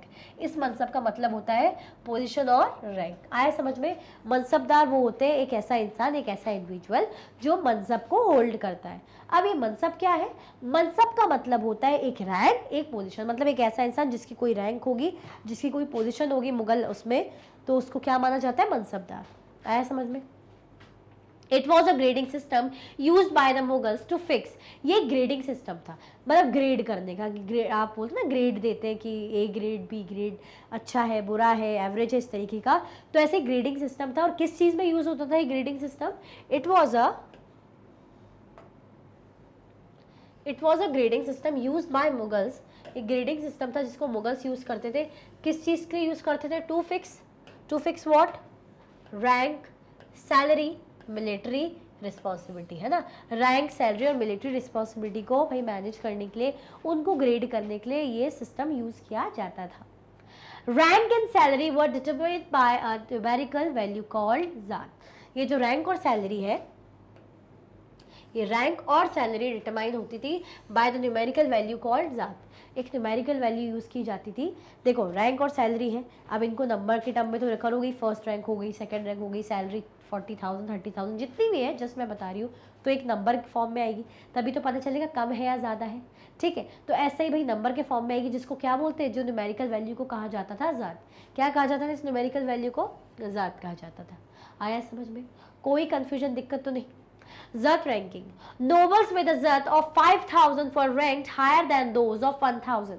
भाई अगर Zat ranking का देखें, जो कि हम बोल रहे हैं न्यूमेरिकल वैल्यू में बताते थे, तो जिनकी रैंकिंग मतलब जिनका नोबल्स 5,000 जिनकी ज़ात रहती थी, किसकी?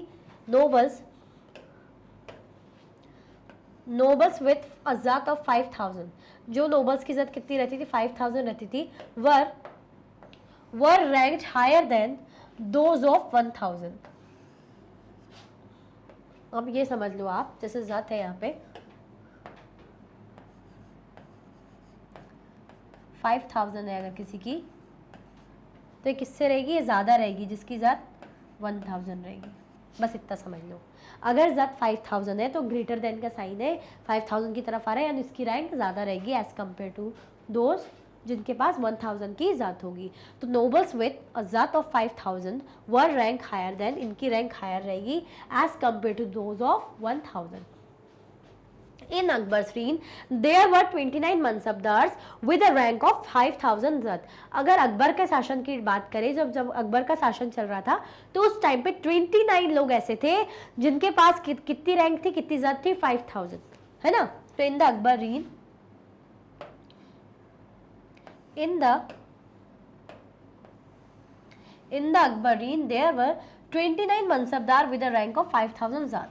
अकबर reign के टाइम भाई 29 ऐसे कौन थे? मनसबदार थे जिनकी ज़ात कितनी थी? 5,000। अब बात करें औरंगजेब की, तो औरंगजेब की reign के मतलब जब शासन चल रहा था, तो उस वक्त मनसबदार कितने हो गए? बढ़ के 79, 29 से सीधे बढ़ के 79 पहुंच गए थे। कब? मतलब औरंगजेब के टाइम पे। ठीक है, आया समझ में? आया 50 का डिफरेंस। आप देख रहे हैं कितने का? 50 का difference. By Aurangzeb's reign the number of mansabdar had increase to 79। कितने बढ़ गए थे मनसबदार? 79। तो इससे क्या समझे हम कि जो ज़ात है वो एक न्यूमेरिकल वैल्यू है। ठीक है भाई। मनसब कौन होता है? मनसब मतलब एक रैंक होती है, एक पोजीशन होती है, जिसको कौन होल्ड करता है? मनसबदार। ठीक है। ज़ात एक न्यूमेरिकल वैल्यू होती है जिसके बेसिस पे हम बताते हैं, क्या फिक्स करते हैं भाई? इस न्यूमेरिकल वैल्यू के बेसिस पे हम कहते हैं रैंक है या सैलरी है या मिलिट्री की रिस्पॉन्सिबिलिटी है। ठीक है। बट अगर हम बात करें न्यूमेरिकल बेसिस पे, ज़ात के बेसिस पे, तो हम रैंक और सैलरी डिसाइड करते हैं। जिस मनसबदार की रैंक 5,000 होगी, जिस मनसबदार की मतलब बोल रहे हैं ना यहाँ पे 5,000 होगी, मतलब ज़ात अगर जिस मनसबदार की 5,000 होगी, दैट मीन्स उसकी रैंक ज़्यादा होगी। अगर किसी की 1,000 होगी ज़ात, तो यानी उसकी रैंक कम होगी। आया समझ में? आया समझ में कि नहीं आया? अकबर के टाइम पे ऐसे कितने थे 5,000 ज़ात वाले? 29 लोग, और औरंगजेब के टाइम पे 79 लोग। ठीक है, समझ में आया? कोई कंफ्यूजन, दिक्कत तो नहीं यहाँ पे? आगे बढ़े, चलो। The higher the Zat, the more prestigious was the noble's position in court and the larger his salary. जितनी अच्छी ज़ात रहेगी, जितनी अच्छी ज़ात रहेगी, उतनी अच्छी आपकी सैलरी और आपकी पोजीशन रहेगी। तो the higher the Zat,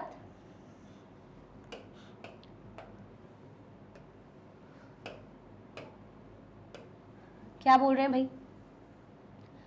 The higher the Zat, the more prestigious was the noble's position in the court and the larger his salary. उतनी ज़्यादा उसकी सैलरी रहेगी। जितनी अच्छी ज़ात रहेगी उतनी अच्छी प्रेस्टिजियस रिस्पेक्टफुल जॉब रहेगी, और रैंक और कह लेंगे सैलरी रहेगी। The Mansabdar's military responsibilities required him to maintain a specified number of सवार और कैवलरीमैन। और मनसबदार के पास क्या मिलिट्री रिस्पॉन्सिबिलिटी भी रहती थी? ठीक है, क्या रहती थी? मिलिट्री रिस्पॉन्सिबिलिटी भी रहती थी। तो the mansabdar military responsibilities required him to maintain, by required क्या मेंटेन करने को कहता था? स्पेसिफाइड नंबर ऑफ सवार और कैवलरीमैन। मतलब जो मनसबदार थे उनके पास एक स्पेसिफाइड नंबर ऑफ भाई सवार होंगे यानी कैवलरीमैन होंगे। ठीक है, हमने देखा था मिलिट्री रिस्पॉन्सिबिलिटी भी रहती है।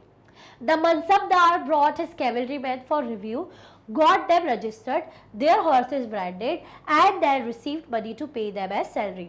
जो मनसबदार थे वो क्या करते थे, वो कैवलरीमैन को लाते थे. द मनसबदार ब्रॉट हिज कैवलरीमैन, अपने कैवलरीमैन को लाते थे, रिव्यू करते थे और उनको रजिस्टर करते थे. क्या करते थे, उनके घोड़ों को ब्रांड करते थे और क्या करते थे, मनी रिसीव करते थे उनको सैलरी के तौर पे देने के लिए. आया समझ में, रिस्पॉन्सिबिलिटी उन्हें मिली गई थी इसीलिए. ठीक है, कोई कंफ्यूजन, दिक्कत तो नहीं. आगे बढ़े, चलो. Mansabdars received their salaries as revenue assignments called jagirs, which were somewhat like इक्तार. जो मनसबदार थे उन्हें क्या मिलता था, मनसबदार रिसीव देयर सैलरीज, उनको सैलरी मिलती थी रेवेन्यू के तौर पे एज रेवेन्यू असाइनमेंट कॉल जागीर. मतलब जो उनका रेवेन्यू असाइनमेंट रहता था जिसे जागीर बोलते थे, उसके तौर पे क्या मिलते थे, मनसबदार को सैलरीज मिलती थी विच वर समवॉट लाइक इक्तार, जो किसकी तरह थी, जो इक्तास की तरह थी. याद करो इक्ता, इक्ता याद है, पढ़ा था चैप्टर में हमने प्रीवियस चैप्टर में इक्ता के बारे में पढ़ा था. इक्ता, मुक्ति, इक्तेदार. जो लैंड दिया जाता है उसे इक्ता बोलते हैं और जो उसको होल्ड करते, जो ध्यान रखते उसको इक्तेदार और मुक्ति बोलते हैं. याद करो. तो ऐसे ही कह रहे कि मनसबदार को जो सैलरी मिलती है वो किस फॉर्म में मिलती है, जो रेवेन्यू असाइनमेंट उनका होता है, जो कैसी रहती है, जिसको जागीर्स कहे जाते हैं, और जो किसकी तरह होती है, लगभग इक्तास की तरह होती है. But unlike Muktis, most Mansabdar did not actually reside in or administer their Jagir. But जैसे मुक्तीस थे वो क्या करते थे, जो उनकी जगह, जो उनका लैंड है वहां रह रहे. बट अनलाइक मुक्तीस, मोस्ट मनसबदार, जो बहुत से मनसबदार थे, वो एक्चुअली अपने जगह पे जहाँ जागीर है, जो एडमिनिस्टर कर रहे हैं जागीर, वहाँ रहते नहीं थे. मुक्तीस क्या करते थे, वहाँ रहते थे. बट ये जो है मनसबदार, ये लोग नहीं रहते थे. ठीक है. They only had right to the revenue of their assignments, which was collected for them by their servants, while the mansabdars themselves served in some other part of the country. उनके पास क्या था, उनके पास राइट था कि सिर्फ revenue assignment का. क्या था, they only had right to revenue of their assignments, which was collected for them by their servant. जो उनके सर्वेंट उनके लिए कलेक्ट करके लाते थे. मतलब यहाँ पे वो लोग नहीं करते थे काम, यहाँ पे जो मनसबदार है उनके सर्वेंट काम करके लाते थे और रेवेन्यू असाइनमेंट कलेक्ट करके लाते थे. ठीक है. वाइल द मनसबदार, तो फिर मनसबदार क्या करते थे भाई, while the mansabdar themselves serve in some other part of the country. भाई वो other part of the country में खुद को सर्व करते थे, वहाँ पे काम करते थे. तो आपने क्या देखा, मनसबदार के पास भी ऐसी लैंड रहता था, मतलब जागीर जैसी, जैसे हमने प्रीवियस चैप्टर में पढ़ा था कि इख्तास रहता है. ठीक है. बट वहाँ पे क्या था, जो इख्तेदार थे वो रहते थे, रेवेन्यू कलेक्ट करते थे. यहाँ पे कौन करते, सर्वेंट. ठीक है, सर्वेंट कलेक्ट करते और साथ में आपने क्या देखा कि दूसरी जगह, कंट्री के दूसरे पार्ट में खुद काम करते रहते. आया समझ में. आगे बढ़े, चलो. In Akbar's reign, these jagirs were carefully assessed so that their revenues were roughly equal to the salary of the mansabdar. अब क्या होता था, अकबर के प्रशासन के टाइम पे, जब अकबर का शासन चल रहा था, शासन के टाइम पे ये जो जागीर थे, इनको केयरफुली असेसमेंट होता था. इनका केयरफुली असेसमेंट होता था, इनको प्रॉपरली देखा जाता था, असेस किया जाता था. So that their revenue were रफली equal to the salary of the mansabdar, ताकि जो लगभग मुश्किल से जो इनका जो रेवेन्यू अर्न होगा वो किसके लगभग इक्वल होनी चाहिए, सैलरी किसके, मनसबदार के सैलरी के इक्वल होनी चाहिए. आया समझ में. तो इस तरीके से असेस करते थे, so that their revenue were रफली equal to the salary of mansabdar. रफली इक्वल रहती थी इनकी सैलरी किसके, मनसबदार के. By Aurangzeb's reign, this was no longer the case, and the actual revenue collected was often less than the granted sum. अब क्या होता था, बट औरंगजेब के टाइम पे क्या होता था, ये जो मतलब ये केस नहीं था, उनके टाइम पे थोड़ा अलग था. क्या होता था, जो एक्चुअल रेवेन्यू कलेक्ट करा जाता था भाई लैंड के थ्रू, जो एक्चुअल रेवेन्यू कलेक्ट हो रहा है, was often less than the granted sum. वो किससे होता था, वो कम होता था. मतलब जो सम ग्रांट किया जाता था, जो सैलरी दी जाती थी, उससे लगभग कम रहता था क्या, जो रेवेन्यू कलेक्ट किया जाता था. तो बाय द औरंगजेब रीन, जब औरंगजेब का शासन था,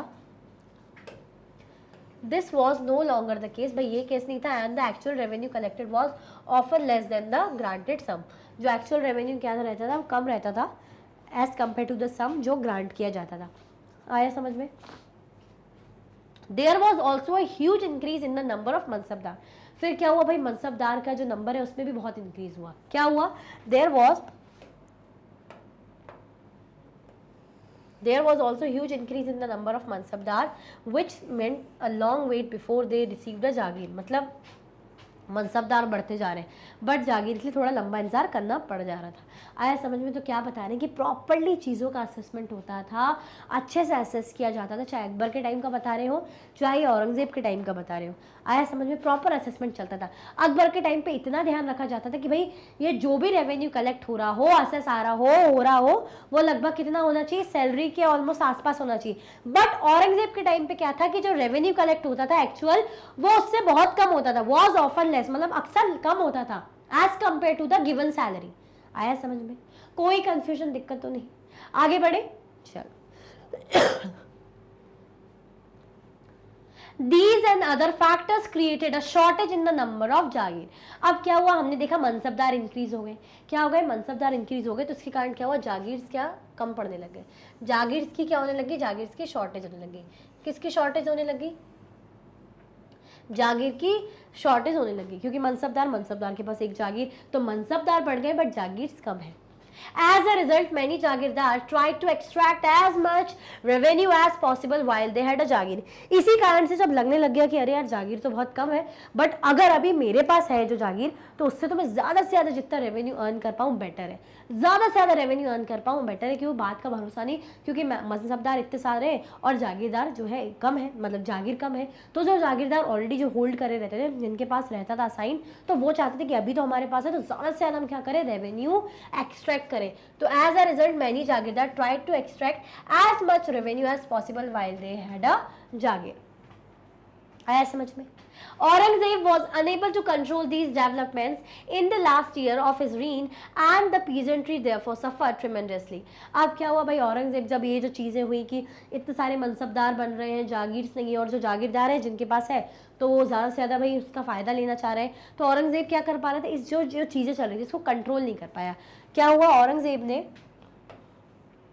Aurangzeb was unable to control these development, भाई वो उससे कंट्रोल नहीं हो पाया इस टाइप के development in the last year of his reign and the peasantry therefore suffer tremendously.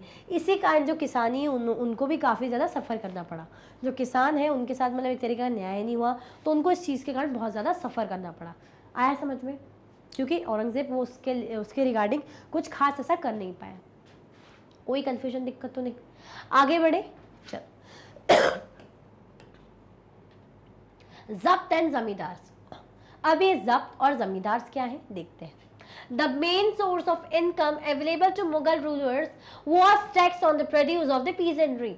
अगर मेन अर्निंग की बात करें मुगल्स की, तो उनकी कैसे होती थी अर्निंग, जो किसानी थी, जो खेती बाड़ी थी, जो प्रोड्यूस आता था, मतलब जो फसलें होती थी, जो कटाई करके जो फसलें बिकती थी या फसलें उगती थी, उसके थ्रू, मतलब जो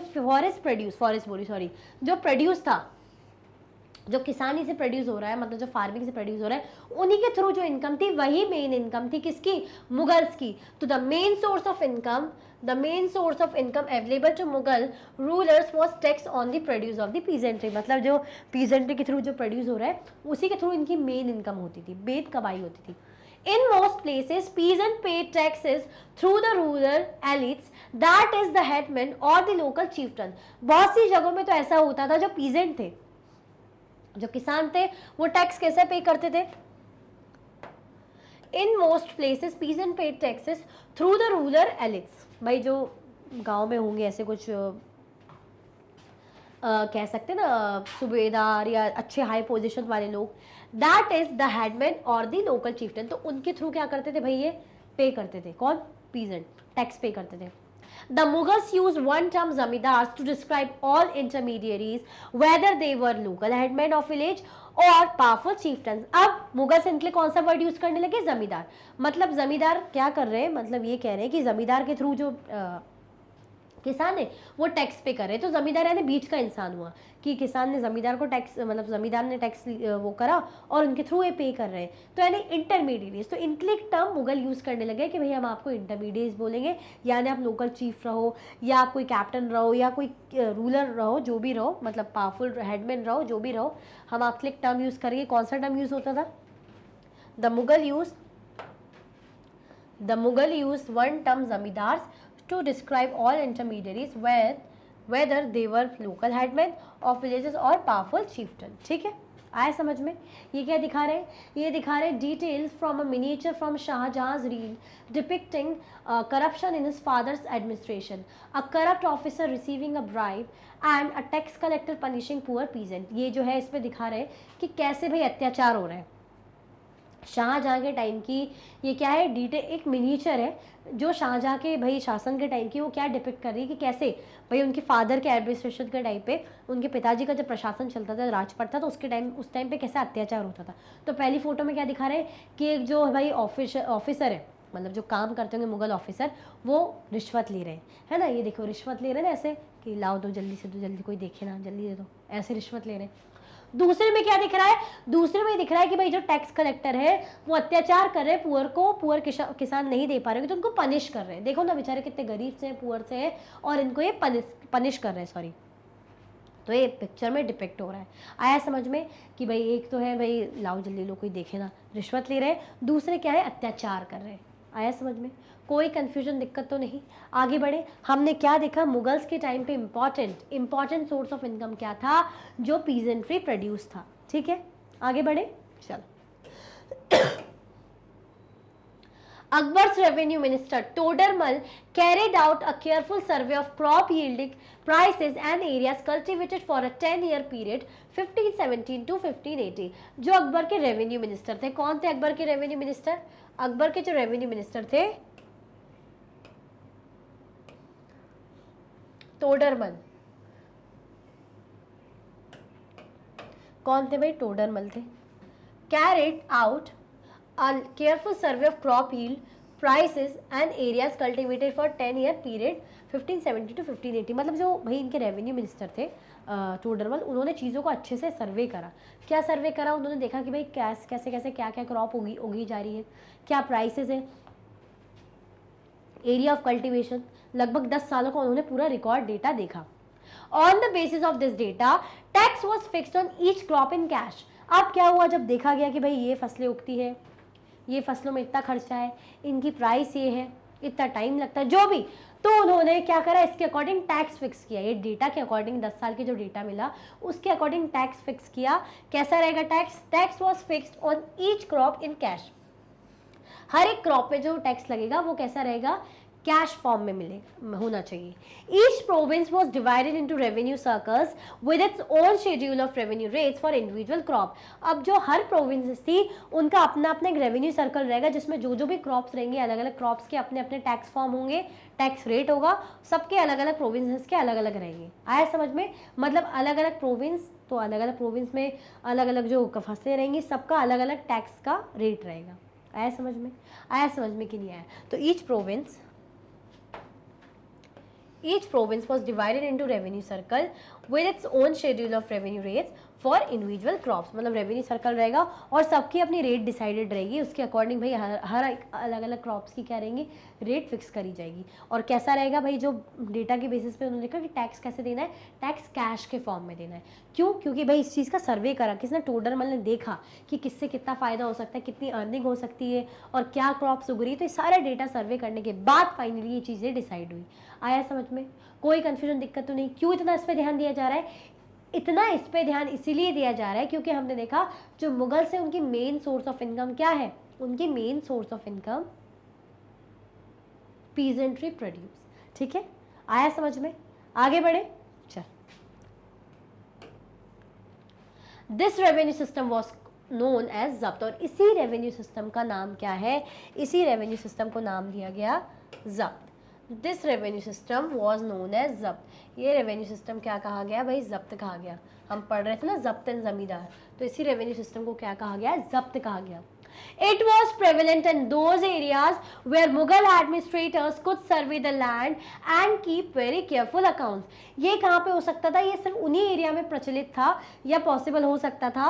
It was prevalent मतलब कहाँ होता था, It was prevalent in those areas where Mughal administrators could survey the land and keep very careful account. जहाँ पे क्या होता था भाई, जो मुगल एडमिनिस्ट्रेटर थे वो सर्वे करते थे, सर्वे करके कर सकते थे, मतलब ऐसा ज़मीन जहाँ पे सर्वे की जा सकती थी, सर्वे के बाद ही टैक्स डिसाइड किया जा सकता था, तो वहीं पर ये पॉसिबल था। अब जहाँ पे सर्वे ही नहीं पॉसिबल हो पाएगा तो कैसे टैक्स वगैरह डिसाइड करेंगे, तो ऐसे इसी सिस्टम को जब्त कहा जाता है। बट ये जब्त सिस्टम पॉसिबल कहाँ था कि जहाँ पे सर्वे किया जाए और रिकॉर्ड जो अकाउंट्स को प्रॉपरली कीप करा जाए।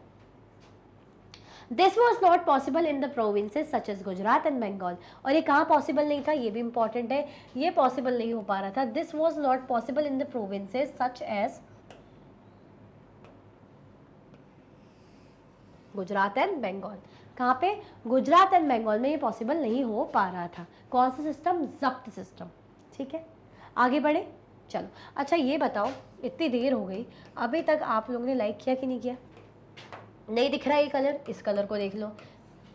क्या आपने अभी तक लाइक किया कि नहीं किया? अगर करना भूल गए हैं लाइक, तो फटाफट से लाइक कर दीजिए, अभी भी वक्त है, यू हैव टाइम, अभी भी you have time, so you can like my video. Okay, start करें, मतलब आगे बढ़े, चलो। इन सम एरियाज द जमींदार exercise the great deal of power. अब कुछ कुछ एरिया में क्या होता था कि जो जमींदार थे अच्छे पावरफुल थे। इन सम एरियाज द जमींदार exercise a great deal of power. कुछ कुछ एरिया में जो जमींदार थे अच्छे पावरफुल थे, अच्छी अथॉरिटी थी, अच्छे दमदार थे।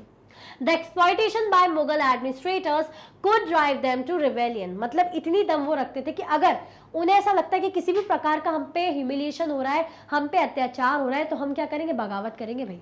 The exploitation by Mughal administrator could drive them to rebellion. मतलब अगर भाई किसी भी तरीके का अत्याचार हो रहा है, प्रताड़ना हो रही है, तो इतनी कैपेबिलिटी इनमें थी कि क्या कर सकते थे, विद्रोह कर सकते थे। मतलब इतना डरते नहीं थे, अच्छे दमदार थे। Sometimes zamindars and peasants of the same caste allied in rebelling against Mughal authority। कई बार तो क्या होता है, जमींदार और जो पीजेंट थे अगर सेम कास्ट के, तो लग रहा है जैसे मुगल्स अत्याचार कर रहे हैं, अगर मुगल्स उन पे अत्याचार कर रहे हैं तो क्या करते थे भाई, मिलके एलाइट, मतलब मिलके क्या कर रहे हैं भाई, अथॉरिटी को अच्छे से बैंड में आ देते कि बोलो क्या करना है, क्या कर रहे हो, क्या बोल रहे हो, हम आपकी सुनेंगे ही नहीं, अगर हम पे अत्याचार कर रहे हो नहीं डरते जाओ। तो ऐसे किसान और जमींदार मिलके क्या करते थे भाई, उनके अगेंस्ट रिबेल कर देते थे या अपनी बात रखते थे, डरते नहीं थे। These peasant revolt challenged the stability of the Mughal Empire from the end of the 17th century। और इसी कारण ही जो peasant revolt हुआ भाई, जो किसानों का रिवॉल्ट हुआ, क्यों, क्योंकि जो मेजर अर्निंग थी वो किसानों के इससे थ्रू आती थी। तो अगर उन्हें लग रहा है कि किसी भी प्रकार का हम पे अत्याचार हो रहा है, तो क्या कर देते थे, रिबेल करते थे। तो यही जो रिवॉल्ट है, these peasant revolt challenged the stability। इसी कारण जो मुगल एम्पायर की जो स्टेबिलिटी, जो एक मतलब एक ठीक ठाक चल रहा था, तो उसमें थोड़ी सी प्रॉब्लम आई। कब की बात है, in the end of the 17th century. कब, in the end of the these peasant revolts challenged the stability of the Mughal empire from the end of the 17th century। लगभग 17th सेंचुरी के अंत तक इसके कारण थोड़ी सी problem आने लगी। किसमें भाई, मुगल एम्पायर। आया समझ में, कोई कंफ्यूजन, दिक्कत तो नहीं? आगे बढ़े, चलो। अब भाई अकबरनामा और आईने अकबरी क्या है, जरा देखते हैं। ये पहले देख लो, अकबर क्या कर रहे हैं भाई, अकबर रिसीव कर रहे हैं अकबरनामा फ्रॉम अबुल फजल। अबुल फजल है, वो क्या कर रहे हैं, अकबर को अकबरनामा दे रहे हैं। अब जरा देखें कि अकबरनामा और आईने अकबरी है क्या। Akbar ordered one of his close friends and courtiers, Abul Fazl, to write a history of his reign। जो अकबर थे उन्होंने ऑर्डर करा था किसको, अपने क्लोज फ्रेंड को। अकबर ने ऑर्डर करा था अपने क्लोज फ्रेंड को और कोर्टियर, जो उनके कोर्ट में भी बैठते होंगे, क्या नाम था उनका, अबुल फजल। अबुल फजल को भाई क्या कहा अकबर ने, to write a history of his reign. मतलब जो उनका प्रशासन चला है उसके लिए भाई आप कुछ लिखिए, कुछ उसके बारे में, मतलब जो मेरा शासन चला है ज़रा उसके बारे में कुछ लिखे आप इतिहास में, है ना। Abul Fazl wrote a 3 volume history of Akbar's reign title Akbarnama. अब अबुल फजल ने भाई लिखा, भाई एक बुक लिखी जिसके 3 वॉल्यूम थे, 3 पार्ट्स में लिखी, 3 वॉल्यूम थे। क्या नाम था, Abul Fazl wrote a 3 volume history of Akbar's reign title, क्या टाइटल दिया, अकबरनामा। टाइटल क्या दिया गया, टाइटल दिया Akbarnama. The first volume dealt with Akbar's ancestors and the second volume recorded the events of Akbar reign। 3 volume में था।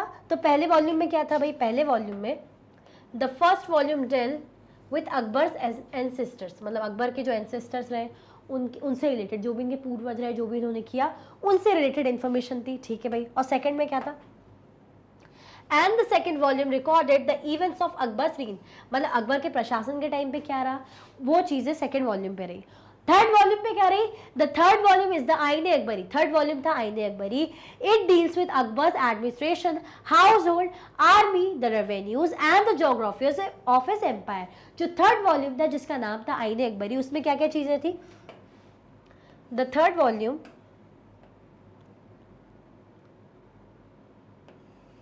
वॉल्यूम इज आईने अकबरी, थर्ड वॉल्यूम आईने अकबरी था।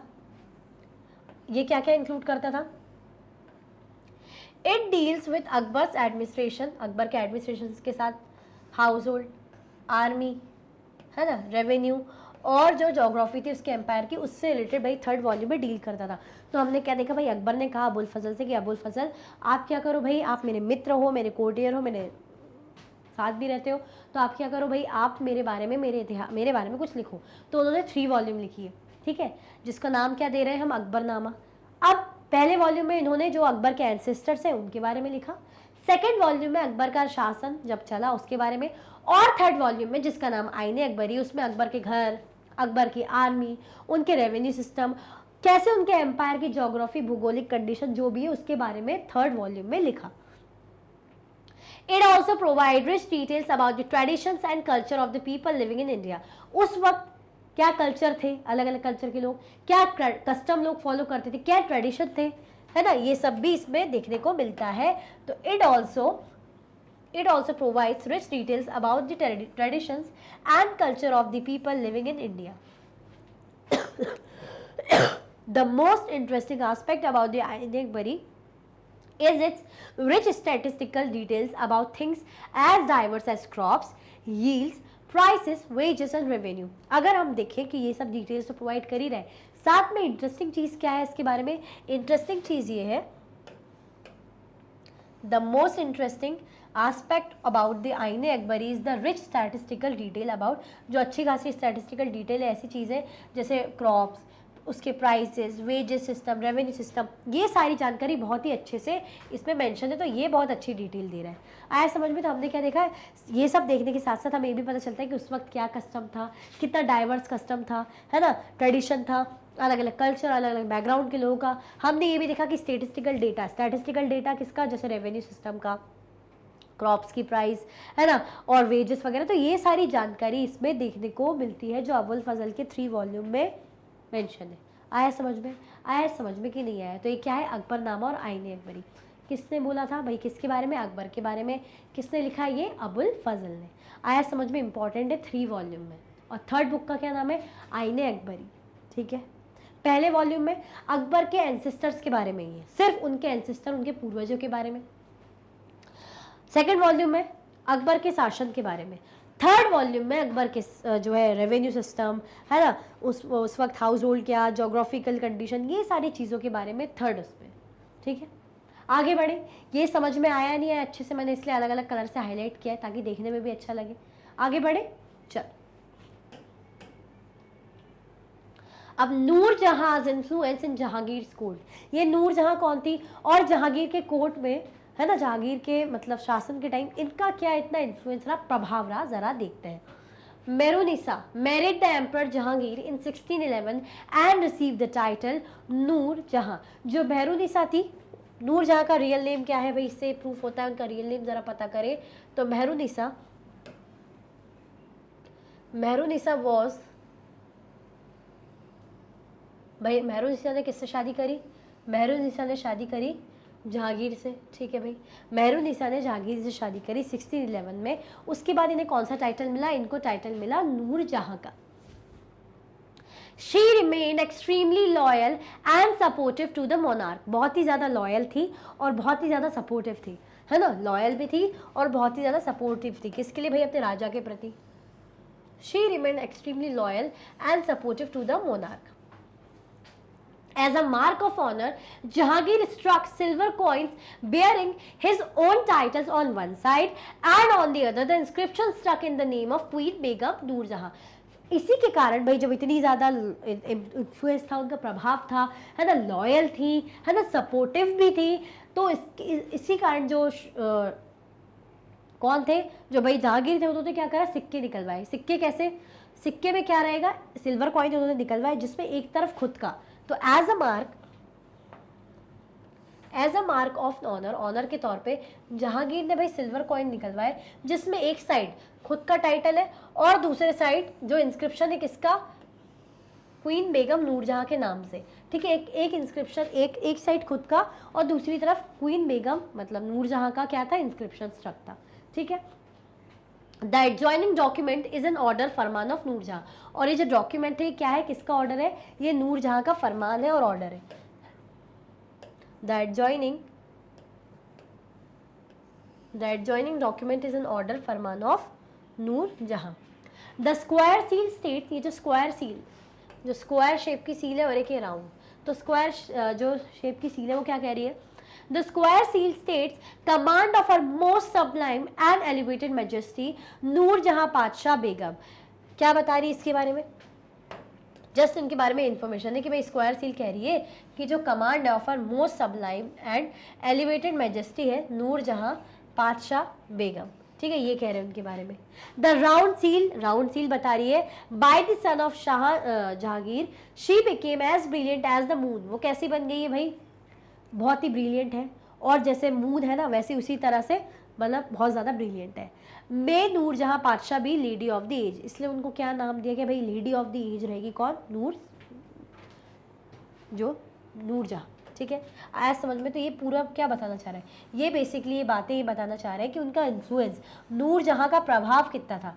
सोचो उनका प्रभाव था, उनका फरमान वाला भाई सील है, ठीक है, सिक्कों पे एक तरफ उनके बारे में, दैट मीन्स अगर किसी शासक के टाइम पे नहीं देखा गया और जहांगीर के टाइम पे देखा गया, याद है उनके जब रीन था, जब जहांगीर का शासन था, तो उस वक्त नूरजहां का एक अच्छा खासा क्या था, इन्फ्लुएंस, प्रभाव था, ठीक है। आया समझ में, आगे बढ़े। चल सुलह कुल, अभी सुलह कुल क्या है, Jahangir Akbar son described his father's policy of sulh kul in the following words. Jahangir ने इसको डिस्क्राइब किया है, किसने डिस्क्राइब किया है भाई, जहांगीर ने डिस्क्राइब किया है अपने पिताजी अकबर की policy Sulah kul in the following words, इन कुछ वर्ड्स में उन्होंने भाई डिस्क्राइब किया है। सुलह कुल क्या होता है, As in the wide expanse of the divine compassion, there is a room for all classes and the followers of all creeds. So, in his imperial dominions, which on all sides were limited only by the sea, there was room for the professors of opposite religions and for beliefs, good and bad, and the road to intolerance was closed. Sunnis and Shias met in one mosque, and Christians and Jews in one church to pray. He consistently followed the principle of universal peace. सुलह कुल का क्या मतलब है भाई, universal peace. क्या मतलब है सुलह कुल का, सुलह कुल का मतलब है यहाँ पे यूनिवर्सल पीस। अब ये क्या बता रहे हैं, ये बता रहे हैं कि भाई मेरे पिताजी के टाइम पे बहुत सारे धर्म के लोग थे, अपोजिट धर्म के लोग थे, अलग अलग धर्म के लोग थे, सब भाई एक दूसरे की इज्जत करते थे, सबकी इज्जत की जाती थी, एक दूसरे के प्रति टॉलरेंस था। अगर जो इंटॉलरेंस था मतलब जो दूसरे के धर्म से चिढ़ रहा है, नहीं फॉलो कर रहा है, मतलब नहीं समझ रहा, उसकी रिस्पेक्ट नहीं कर रहा, तो उसके लिए कोई जगह नहीं थी। अदरवाइज सबके लिए रूम था, हर ऐसे लोग थे, हर अलग अलग धर्म के लोग थे, तो सब साथ में मिलके रहते थे। जैसे शिया सुन्नी थे तो एक ही मस्जिद में जाके भाई प्रे करते थे, नमाज पढ़ते थे, है ना, क्रिश्चियन हो गए, ज्यूज हो गए तो एक ही चर्च में जाके प्रे कर रहे हैं, तो बेसिकली एकता थी, एक यूनिवर्सल पीस था जिसे सुलह कुल कहा जाता है। तो as in the wide expanse of divine compassion there is room for all classes and the followers of all creeds, मतलब हर जात पात के लोगों के लिए, हर क्लास के लोगों के लिए रास्ते खुले हुए थे, मतलब यहाँ पे सबके लिए बढ़िया था, ठीक है। तो as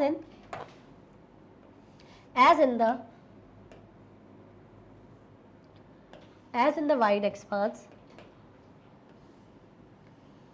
the divine compassion there is a room for all classes, भाई सारी क्लासेस क्रीड्स के लिए, सबके लिए इज्जत थी, सबके लिए रूम था, ठीक है। And the followers of all creeds, so in his imperial dominions which on all sides were limited only by sea, मतलब जो इनका भाई राजपाट था कैसा था, चारों तरफ से समुद्र से घिरा हुआ, यानी इतना बड़ा राजपाट, वहाँ पे सब हर वैरायटी के लोग थे, हर क्लासेस के लोग थे, तो सबके लिए इज्जत थी, सबके लिए रिस्पेक्ट था, सबको समझा जाता था, ठीक है। In his imperial dominions which on all sides were limited only by sea, there was room for the professor of opposite religion, भाई जो अपोजिट रिलीजन के लोग थे उनके भी इज्जत थी, ठीक है। एंड फॉर बिलीफ, जिसका जो जो भरोसा था, जो जिस भी चीज़ का करता था, जो भी जहाँ फॉलो करना चाहता था सब करते थे, कोई किसी को रोकता टोकता नहीं था। और जो अगर कोई ऐसा था कि एक दूसरे के प्रति जलन है या बर्दाश्त नहीं कर पा रहे कि दूसरे रिलीजन दूसरे क्लास के लोग हैं, तो ऐसे लोग के लिए इनटॉलरेंस था, मतलब उनको बर्दाश्त नहीं किया जाता था, है ना, ठीक है। Sunnis and Shias met in the one mosque, भाई जो सुन्नी मुस्लिम और शिया मुस्लिम थे एक ही मस्जिद पे मिलते थे, ठीक है। हम बोलते थे लोग अलग अलग टाइप का फॉलो करते, बट उस वक्त यहाँ पे सब एक साथ रहते थे, एक दूसरे के साथ भाई मॉस्क क्यों जाते थे। अब क्रिश्चियन जो थे, क्रिश्चियन ज्यूज एक ही चर्च में प्रेयर करते थे, तो बेसिकली क्या बता रहे हैं कि उनके टाइम पे यूनिवर्सल पीस था, जिसको सुलह कुल कहा जाता है, एकता थी अकबर के टाइम पे, हर धर्म की इज्जत थी, सब एक साथ हंसी खुशी रहते थे। तो ऐसा जहांगीर बता रहे सुलह कुल में, जिसको बोलते हैं यूनिवर्सल पीस। आया समझ में? आगे बढ़े, चल। The Mughal empire in the 17th century and after, अब मुगल एम्पायर कब, 17th सेंचुरी और उसके बाद का, बाद की क्या चीजें रही वो हम देखते हैं। The administrative and military efficiency of the Mughal Empire led to the great economic and commercial prosperity. Administration बहुत बढ़िया, बहुत चंगा चलता था, इसी कारण भाई ये बहुत लंबे समय तक मुगल एम्पायर, मुगल शासनकाल रहा और काफ़ी वास्ट और बड़ा एम्पायर था। इनके आने वाली पीढ़ियों ने भी इसी एडमिनिस्ट्रेशन को, इसी जो स्ट्रैटेजीज को, टैक्टिक्स को फॉलो किया। तो क्या बोल रहे हैं, द एडमिनिस्ट्रेशन, जो एडमिनिस्ट्रेशन चला और जो मिलिट्री एफिशिएंसी थी किसकी, मुगल एम्पायर की, led to the great economic and commercial prosperity. इसी कारण भाई बढ़िया इकोनॉमिक कंडीशन, अच्छा प्रॉस्परस रहा, है ना, बहुत ही ज्यादा फ्लोरिश, सब कुछ बहुत बढ़िया रहा। International travellers describe it as the fable land of wealth. जो इंटरनेशनल ट्रैवलर्स आए, जो बाहर से जो ट्रैवल करते ना आते, उन्होंने कहा भाई ये लैंड बहुत ही मतलब वेल्दी लैंड, बहुत ही बढ़िया, बहुत ही अच्छा, बढ़िया इकोनॉमिक कंडीशन, फाइनेंशियल कंडीशन बहुत ही बढ़िया थी। तो बहुत ही अच्छा लैंड था। जो इंटरनेशनल ट्रैवलर्स आए थे उन्होंने इस लैंड को इस तरीके से डिस्क्राइब किया। But these same visitors were also appalled at the state of poverty that existed side by side with the greatest opulence. But side by side जो भुखमरी चली, जो पोवर्टी थी, जो गरीबी थी, ये भी देख के बहुत ज्यादा आश्चर्यचकित थे। क्या थे, आश्चर्यचकित थे इस चीज को देख के कि जब इतना अच्छा है, वेल्दी लैंड है, बढ़िया है, इकोनॉमिक प्रॉस्पेरिटी सब कुछ बढ़िया है, बट जो साइड बाय साइड जो भुखमरी है, जो गरीबी है, ये कैसे पॉसिबल है? जब एक तरफ इतना अच्छा तो दूसरी तरफ इतना बुरा कैसा? तो ये चीज को लेके भी शॉक्ड रहते थे। आया समझ में? आगे बढ़े, चल। द इनइक्वालिटीज वर ग्लेरिंग, जो इनइक्वालिटीज थी वही वो देखने लायक थी। मतलब वो एक तरफ हम कह रहे वेल्दी, दूसरी तरफ हम कह रहे भुखमरी, तो चीज बहुत ही ज्यादा अजीब थी। Documents from the 20th year of Shah Jahan's reign inform us that the highest ranking mansabdar were only 445 in the number out of a total 8,000। अगर हम शाहजहां के भाई रीन के शासन के टाइम की बात करें, ठीक है, तो वहां पे क्या कह रहे हैं, जो हाईएस्ट रैंकिंग मनसबदार थे कितने थे, सिर्फ 445 थे। मतलब 445 हाईएस्ट रैंकिंग मनसबदार थे इन नंबर आउट ऑफ टोटल 8000। मतलब 8000 में से सिर्फ 445 ही हाई रैंकिंग मनसबदार थे, ठीक है, ऐसी कंडीशन थी। This small number Amar 5.2% of the total number of mansabdars received 61.5% of the total estimated revenue of the empire as salaries for themselves and their troopers। अब क्या था, ये जो स्मॉल नंबर था, ये जो स्मॉल नंबर था कितना था, लगभग 5.6% जो टोटल नंबर ऑफ मनसबदार का था, कितना ये 5.6 कितना परसेंट, 61.5% सैलरी, है ना, 61.5% of the total estimated revenue of the empire as salaries for themselves and troopers. मतलब आप ये सोचिए कि नंबर इनका कितना कम, 445, लगभग 5.6% हिस्सा, उसमें से भी जो टोटल रेवेन्यू निकलता था तो 61.5% इनके हिस्से में जाता था। इनके हिस्से में रेवेन्यू जाता था जो सैलरी के तौर पे खुद रखते थे और अपने ट्रूपर्स को देते थे, ठीक है। मतलब वैसे देखा जाए तो हाई रैंकिंग ऑफिसर इतने कम, बट सैलरी इतनी इनके पास चली जा रही, इतना परसेंटेज, इतना हिस्सा इनके पास चला जा रहा था। The Mughal emperors and their mansabdars spent a great deal of their income on salaries and goods. जो मुगल एम्परर थे और उनके जो मनसबदार थे अच्छा खासा खर्चा करते थे। किस चीज़ को लेके? अच्छा खासा खर्चीले टाइप के थे, खर्चा करते थे गुड्स, मतलब सामान वगैरह खरीदने में, है ना, अपनी सैलरी को खर्च कर देते थे। अब इनका ये खर्चा फायदा किसके लिए रहता था? This expenditure benefited the artisans and peasantry who supplied them with goods and produce. अब क्या था? इसी कारण मैं हूँ, मुझे पता है कि मेरे एरिया में अच्छे पैसों वाले लोग हैं, तो और मेरा सामान भी पसंद कर रहे हैं, है ना, जैसे जो भी मैं प्रोडक्ट बेच रही हूँ पसंद कर रहे हैं, या मैं किसान हूँ, मेरे अनाज खरीद रहे हैं, और मैं या शिल्पकार हूँ तो भाई मेरे गुड्स खरीद रहे हैं, तो मेरी तो अब कमाई होगी। खर्चा वो कर रहे हैं वो जाने दो, मुझे कोई मतलब नहीं, वो खर्चा कर रहे हैं वो उनको जाने दो, उनकी सैलरी अच्छी, बट मेरा तो फायदा हो रहा है। तो ऐसे इनके खर्चे के कारण फायदा किसका होता था? पीजेंट और आर्टिसन का। तो this expenditure benefited the artisan and the peasantry who supplied them with goods and produce. इनका फायदा हो जाता था। But the scale of revenue collection left very little for investment in the hands of the primary producers, the peasant and the artisan. But जो revenue collection होता था तो बहुत ही कम बचता था। मतलब अगर इन्वेस्टमेंट करना हो, अगर वो इन्वेस्ट करना चाहते हैं, उनको इन्वेस्ट करना हो, बचाना हो, तो उनके लिए वो बहुत कम हो जाता था। किसके लिए? पीजेंट और आर्टिसन के लिए। आया समझ में? वो चीज़ें धीरे धीरे खराब हो रही थी, जिसका इम्पैक्ट पीजेंट और आर्टिसंस पे पड़ रहा था। क्योंकि हम पढ़ रहे हैं ना मुगल एम्पायर 17 और उसके बाद का क्या कंडीशन है, जो धीरे धीरे चीज़ें बेकार हो रही थी, थोड़ी सी कंडीशन खराब हो रही थी। आया समझ में? आगे बढ़े, चल। The poorest among them lived from hand to mouth and they could hardly consider investing in additional resources, tools and supplies to increase productivity.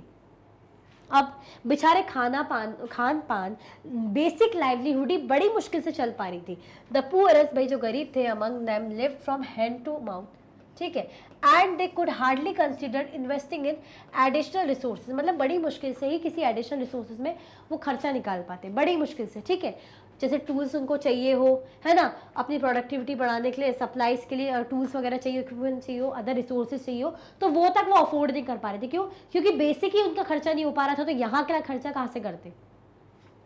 The wealthier peasantry and artisanal groups, the merchants and bankers profited in the economic world. फायदा किसको हुआ? जो wealthier peasantry थे, अच्छे पैसों वाले जो भाई किसान थे, और जो artisanal group थे, जो merchants थे, traders थे, and bankers profited in this economic world. मतलब उनको फायदा हुआ इस economic world में। मतलब हम बोल रहे थे ना कि एक तरफ हमें इतनी गरीबी देखने को मिल रही है, दूसरी तरफ हम देख रहे हैं इतना wealthy land, तो कैसे? एक तरफ इन्हें फायदा हो रहा था, दूसरी तरफ ये बहुत ज्यादा गरीबी में जी रहे थे। The enormous wealth and resources commanded by the Mughal elite made them an extremely powerful group of people in the late 17th century. अब जिसके पास wealth है, जिसके पास resources है, जिसके पास नहीं है तो बात हटा दो, बट जिसके पास अच्छा खासा पैसा है, अच्छी खासी resources है, तो इसके कारण क्या बन गए थे? वो अच्छे खासे powerful बन गए थे। Obviously पैसा आता है तो बोलते हैं power आती है। तो the enormous wealth and resources commanded by the Mughal elite made them an extremely powerful group of people in the late 17th century. late 17th century में उन्हें एक बहुत ही पावरफुल भाई पीपल बनाया, ठीक है। क्यों? अच्छा खासा पैसा, अच्छी खासी रिसोर्सेज, अच्छा नाम, तो पावरफुल तो बनेंगे। क्योंकि एक तरफ जो गरीब है भाई उनके हिसाब से तो पावरफुल बन ही रहे हैं, अच्छा खासा पैसा, रिसोर्सेज है। आया समझ में? हम बोलते हैं पैसा आता है तो पावर भी आती है।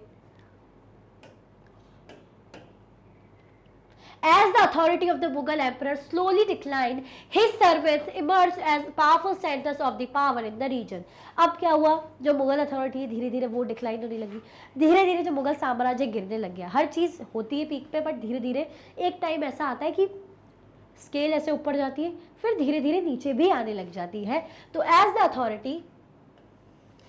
Authority of Mughal emperor slowly decline, भाई जैसे जैसे डिक्लाइन हुई, His servants emerged as powerful centers of power in the region. मतलब उनके जो अंडर लोग काम करते थे, जो उनके सर्वेंट्स से धीरे धीरे अब वो उठने लग गए। मतलब मैं हूँ, मेरे अंडर जो सर्वेंट थे, अब उन्होंने इतना कमा लिया, वो इतने पावरफुल हो गए कि धीरे धीरे वो अच्छे उठने लग गए और मेरा एम्पायर धीरे धीरे गिरने लग गया। They constituted new dynasties and held the command of provinces like Hyderabad and Awadh. अब वो क्या करने लगे? वो अपनी डायनेस्टी बनाने लग गए, ठीक है। अब सर्वेंट है भाई, उनके पास पैसा आ गया, पावर आ गई, तो अब वो खुद की डायनेस्टी बनाने लग गए, खुद का एरिया, खुद की प्रोविंस बनाने लग गए। जैसे किसका एग्जांपल लिया? हैदराबाद और अवध का। Although they continued to recognize the Mughal emperor in Delhi as their master. हाँ, भले ही पावरफुल तो बन गए, जैसे मेरे जो अंडर सर्वेंट है उन्होंने तो अपने अपने एरिया बना लिया कि भाई हमारा एरिया है, हम यहाँ के राजा है, बट फिर भी वो मुझे अपना मास्टर अभी भी मान रहे हैं। तो ऐसे इन्होंने भले यहाँ पे अपनी प्रोविंस बना ली थी, बट मास्टर, अल्टीमेट मास्टर अपना जो है मुगल एम्प्रर थे जो दिल्ली में, उन्हीं को मानते रहे। ठीक है, तो although they continued to recognize the Mughal emperor in Delhi as their master, by the 18th century, the provinces of the empire had consolidated their independent political identity. उन्होंने अपनी एक सोलो आइडेंटिटी रखी, एक अपनी डायनेस्टी, अपना power रखा, but हालांकि उन्होंने फिर भी जो मुगल एम्पर थे दिल्ली में उनको अपना क्या मानते थे, उनको मास्टर ही मानते थे। मतलब एक होता है कि खुद को ये बिल्कुल नहीं कहते थे कि हम ही मास्टर हैं, हाँ हम अपने यहाँ के मास्टर हैं, हम अपने हिसाब से चीज़ें करेंगे, हम क्योंकि पावरफुल है, हमारे जो मास्टर है वो भले इतने पावरफुल नहीं हो, बट स्टिल उनको एज अ मास्टर माना जाता था। तो कह रहे हैं although they continue to recognise the Mughal emperor in Delhi as their master by the 18th century, the provinces, मतलब 18th सेंचुरी की बात हो रही, क्योंकि बात की बात हो रही है 17 और after 17 century the provinces of the empire had consolidated their independent political identities, but उन्होंने अपनी जो political independent identities अलग अलग अपनी identity बना ली थी। आया समझ में? होता है ना कि ज़रा सा बड़ा ग्रुप टूटता है तो जो छोटे छोटे ग्रुप है वो अपने अपने एरिया बना लेते हैं, तो ऐसे ही होने लग गया था। मुगल पावर धीरे धीरे डिक्लाइन होने लग गई थी, एक ग्रुप अच्छा रिच बन रहा था तो दूसरा ग्रुप बेचारा गरीबी में था। आया समझ में? कोई कंफ्यूजन, दिक्कत तो नहीं? अच्छा फटाफट से लाइक कर दो, क्या कर दो, फटाफट से लाइक का बटन दबा दो अगर भूल गए हो तो। चलो भाई, इसी के साथ बहुत ही मज़ेदार तरीके से आपका जो चैप्टर है मुगल्स, इसका कंप्लीट चैप्टर रिवीजन एंड होता है। आई होप आपको चीज़ें बहुत अच्छे से समझ में आई होगी, मैंने पूरे एलैबोरेटेड वे में आपको समझाई है, और कमेंट में आपने आंसर भी किए होंगे, जो जो आपको डाउट होगा या आपको आंसर आए होंगे। ठीक है, इसी के साथ ही वीडियो एंड होती है। अगर आप और भी वीडियो के लेक्चर्स देखना चाहते हैं तो आप मैग्नेट ब्रेन्स के यूट्यूब चैनल, एप्लीकेशन और वेबसाइट पर देख सकते हैं। ई नोट्स और ई बुक्स की लिंक आपको डिस्क्रिप्शन बॉक्स में अवेलेबल है। ये हाई क्वालिटी के कोर्सेज हैं, जैसे कि CBSE board, Delhi board, Bihar board, UP board, MP board, Rajasthan board, Vedic maths crash course, spoken English courses आपको अच्छी क्वालिटी में और 100% फ्री अवेलेबल है। आप हमें अपने प्लेटफॉर्म पर भी फॉलो कर सकते हैं, फेसबुक, इंस्टाग्राम, एक्स, टेलीग्राम और व्हाट्सएप पे। ज़्यादा से ज़्यादा लाइक कीजिए, ज़्यादा से ज़्यादा शेयर कीजिए, और चैनल को सब्सक्राइब करना बिल्कुल भी ना भूलें। अपना ख्याल रखें। Thank you so much for watching.